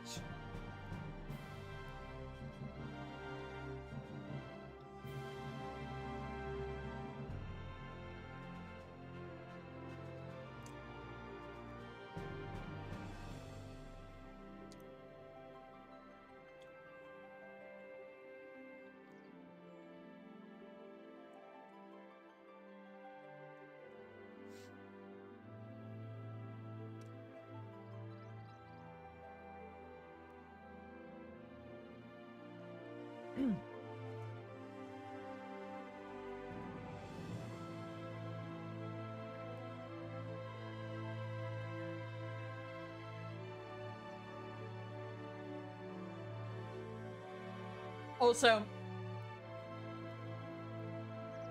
I deserve a reward for being so good because I want to rant so badly about the fact that this quest happens to be related to one of the many missed opportunities in Endwalker.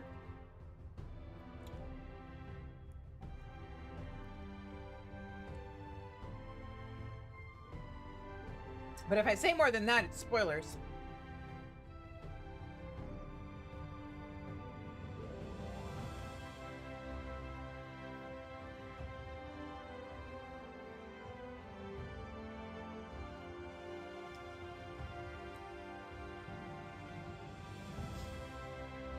Be sure to tune in like August when I can rant freely.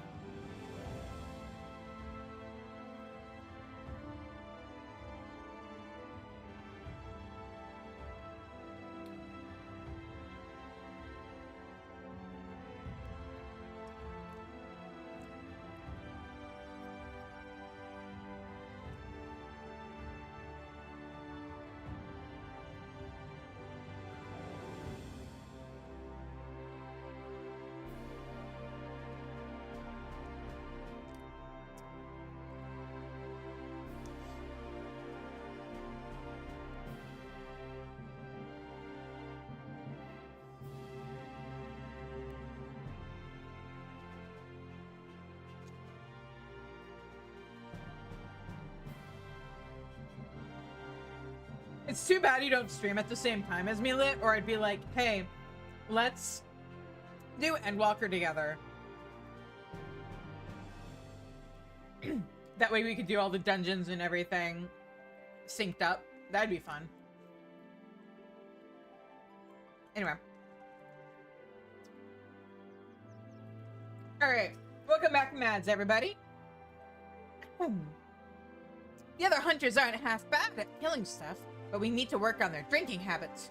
Who drinks wine with dinner? Lots of people.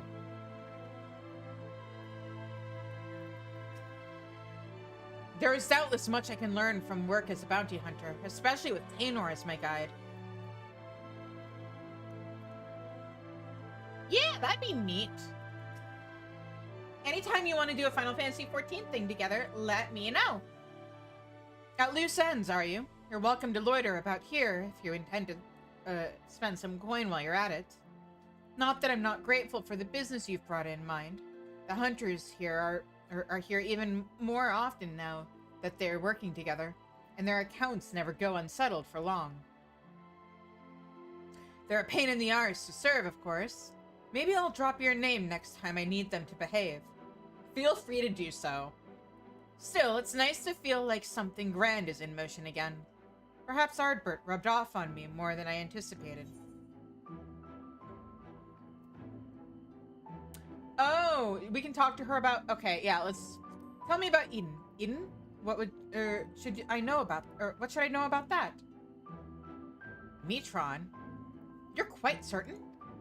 And a girl bearing Lawgrove soul. I thought I sensed something oddly umbral about the Cursarium of late.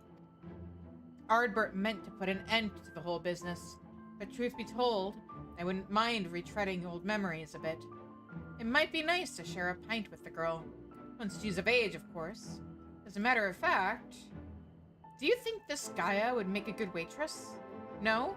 God, could you imagine Gaia trying to do customer service? Terrifying. As I mentioned, we never met in our previous lives. Or should I say, while we were properly alive? This never gets less confusing. In any rate, or in any case, we each fought to protect the 13th. But alone as we were, I can hardly say that I know the details of its efforts. Only the regrets that we shared after. It wasn't too long before we went our separate ways to play our separate parts. Yet here we are again. One last chance to walk the noble path together. Who can say? Okay, now let's head over to Ishgard and do the 5-point for Ishgard restoration quests.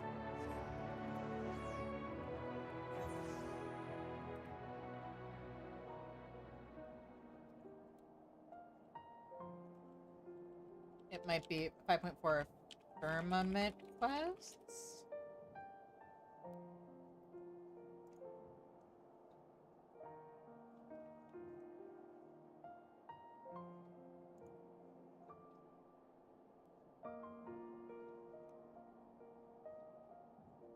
Here we go. Ishgard Restoration main quests.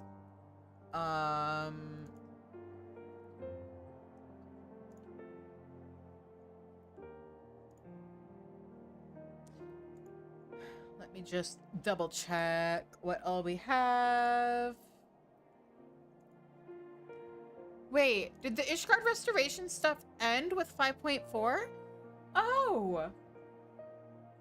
Oh, is there nothing past 5.4? Really?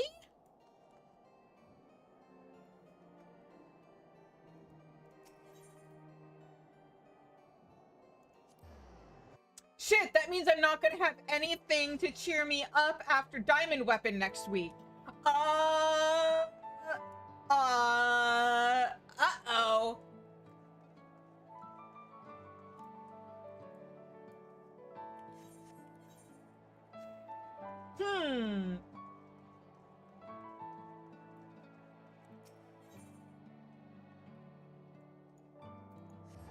It's been a really long time, and I did do these as these came out.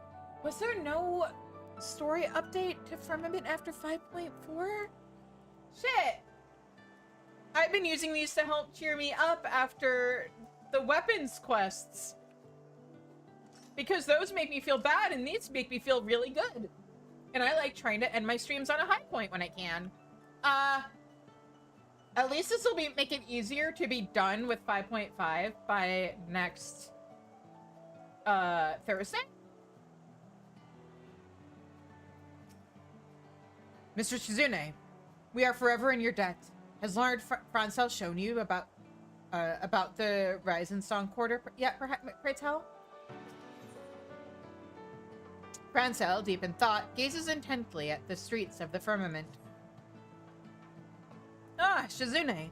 It's always a pleasure to see you here in the Firmament. I'm certain you'll agree that the place is feeling livelier and more cultured than ever, is it not? Truly, we could have never hoped to accomplish this without the help of our preeminent sky builder. Truly, I have not the words to express the depths of your gratitude. It's funny because I haven't done a single bit of crafting in Ishgard yet. Recently, I have had occasion to take the briefest of respites from my daily duties and reflect upon the reconstruction effort as a whole. And in doing so, my mind oft returns to Manolane's words that day. I mean, I've done a bunch of crafting on my main. I have all the mounts and minions and everything. I just haven't bothered on this character. An ever-growing number of Ishgardians now make their residence in the Firmament, and its markets bustle with customers and exotic wares from across the realm. What more could be needed? The answer was clear. A place where those who live and ply their trade here can leave behind their worries and cares and indulge in the finer pleasures of life.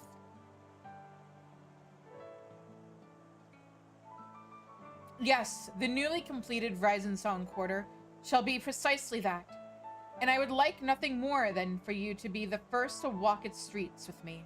If, of course, you have no more pressing commitments at the moment. Splendid. Then let us first make for Sir Vaindro's grace. I think that you too will be keen to lay your eyes on a location, which I believe to be the pride of the Firmament.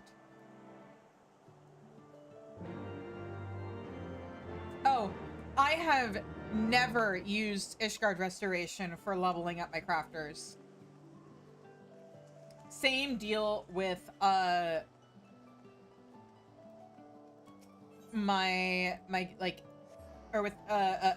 god, Cosmic Exploration, because like the thing is, even without Road to 90 or whatever, between the fact that doing custom deliveries gives you a free level, basically, especially if, like, at least if you're doing whoever is on bonus that week, and even sometimes without, sometimes bonus gets you like 2 levels. So between that, how incredibly good the crafting Allied Society is for experience, and doing my, I mean, I don't even do my challenge log, or like, not challenge log, my crafting log for experience, but like between custom deliveries and allied societies, leveling up crafters is incredibly easy. And if you really want to put in some effort, you can also do your Grand Company leaves. Or not leaves, the turn-ins. Your daily turn-ins. For a ton of experience.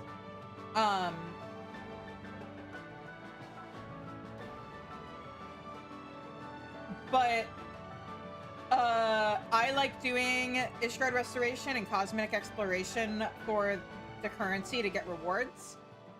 Especially since that's how you got the dyeable versions of the crafting artifact gear in Heavensward, or not in Heavensward, in Shadowbringers. And I like playing dress up with my crafters on my main. So, yeah. Words are hard, and my brain is flatlining. That reminds me, speaking of dyeable stuff, at some point I do really want to do the EX trial that gets you dyeable. I'm not going to say the name of it in case you haven't gotten to it, Lit, or anybody else here hasn't gotten to it. It is related to Bozia. But I really want to do the EX trial that gets you dyeable versions of the Heavensward or Shadowbringers AF gear. For glamour and fashion. We'll get to it eventually. Hi, Fretzel.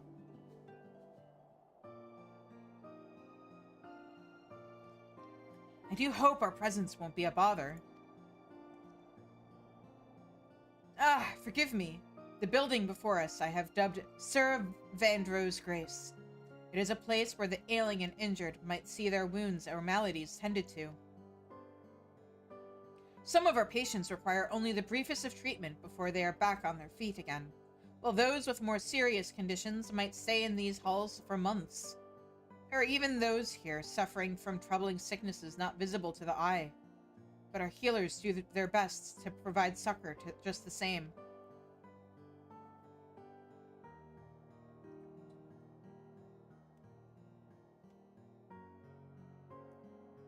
The construction of the facility was first proposed by the House of Commons, but the plan was met with immediate and overwhelming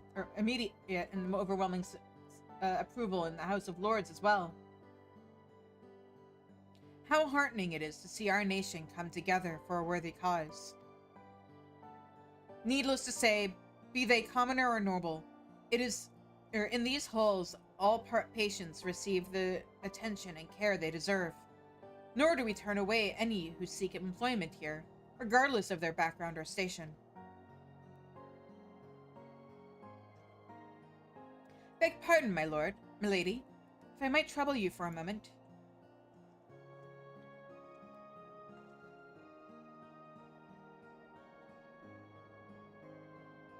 I am but a humble artist working to capture the reconstruction of the firmament on canvas for posterity.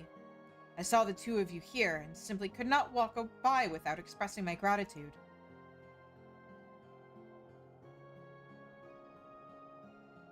But yes, I do believe I have had the pleasure of looking upon your paintings. You have our thanks as well for your most exquisite... Wait, why does your face look so familiar?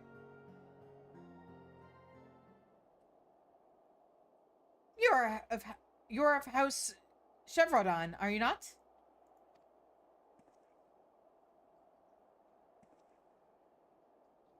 You are gracious indeed, my lord, to remember one of such humble blood. It is true. I once had the honor of paying my respects to you when introduced by Sir Edelfell at a banquet. And you, of course, Shizune. There is no greater honor than to see you before me.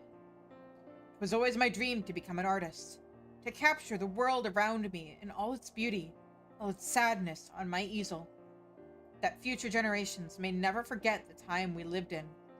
And yet, in times of war, there was of course no time for such lofty pursuits. And so I donned my armor and took up my blade, resigned to the thought that I would one day fall in the unending battle against the Horde. Oh, how my heart sung the day you fell, dread Nidhogg, ushering in a new dawn for our great nation. At long last, I am able to lay down the weapons of war and take up my brush as I had dreamed of for all those years. Truly, it would not be an understatement to say that your heroism inspires every stroke that I paint.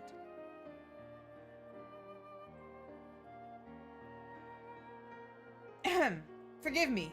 Moreover, I am proud to say that my work has been put on display right here in the halls of Sir Vandro's Grace. Not to be overly presumptuous, but I feel there is a role for fine art to play in bringing succor to the hearts of the suffering. To that end, I have also made an effort to teach my craft to all who would learn. Yeah! Ah, there you are. I was hoping to inquire about the price of your latest masterpiece. Oh, pray forgive me. Clearly you have more important matters to deal with. I meant not to intrude. It's fine. No apology needed, my good man. On the contrary, I have imposed upon my illustrious friends for far too long already. And with that, I shall take my leave. Thank you for giving this humble artist the opportunity to express his appreciation in person. Whenever you see one of my works, know that they would never have been possible were it not for you.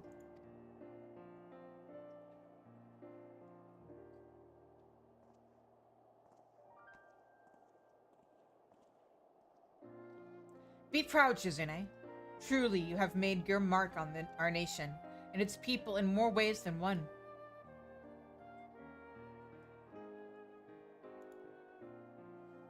Now, shall we make for the next stop on our little tour? To Springs we go. Snow Soak Springs. I can speak.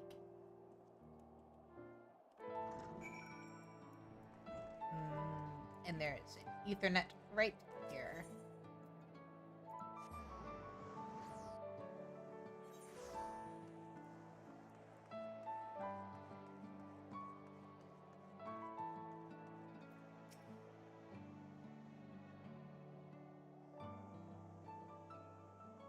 I welcome you to Snow-Soaked Springs, Shizune. The waters here are natural thermal springs extracted from subterranean veins beneath Korthus. We see to it that an ideal temperature for bathing is preserved by means of the finest fire crystals, procured directly from the Durvanian highlands. Needless to say, the springs are open to one in... Chief! Miss! Don't leave us here alone, I beg of you! Huh? Quit your whining already. You know that we can't very well stay here forever. What seems to be the problem? Well, if it isn't Lord Francel and his Star Sky Builder, perhaps you could talk some sense into this fellow. As you well know, we are itinerant artisans, plying our trade all across the realm. When we finish one task, we must move on to the next. We don't mind to celebrate a job well done here before heading to Limsa for our next assignment, but I simply can't bear the chief I simply can't bear to see the chief here go. Why, without them who will set me right when my hammering technique falters? Who will scold me when I am tempted to slack off on my duties? That's not her problem, bud. As you can see, this fellow simply refuses to let us go. Would you be so kind as to have a word with him on our behalf?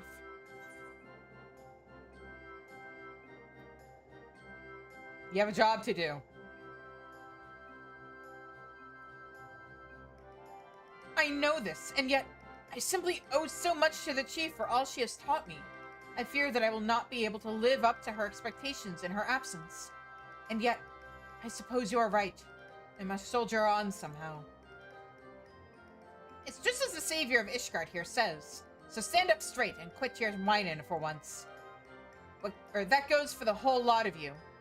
You all had, and will continue to have, a hand in one of the impressive rebuilding efforts this realm has ever seen. Should that say the most impressive? So take some damn pride in your work, that the Firmament might soar to even greater heights. Aye, aye, Chief. Well, that was a rather unexpected distraction. Still, all's well that ends well, I suppose. And with that, I do believe we should be on our way. Pray accompany me to the main plaza of the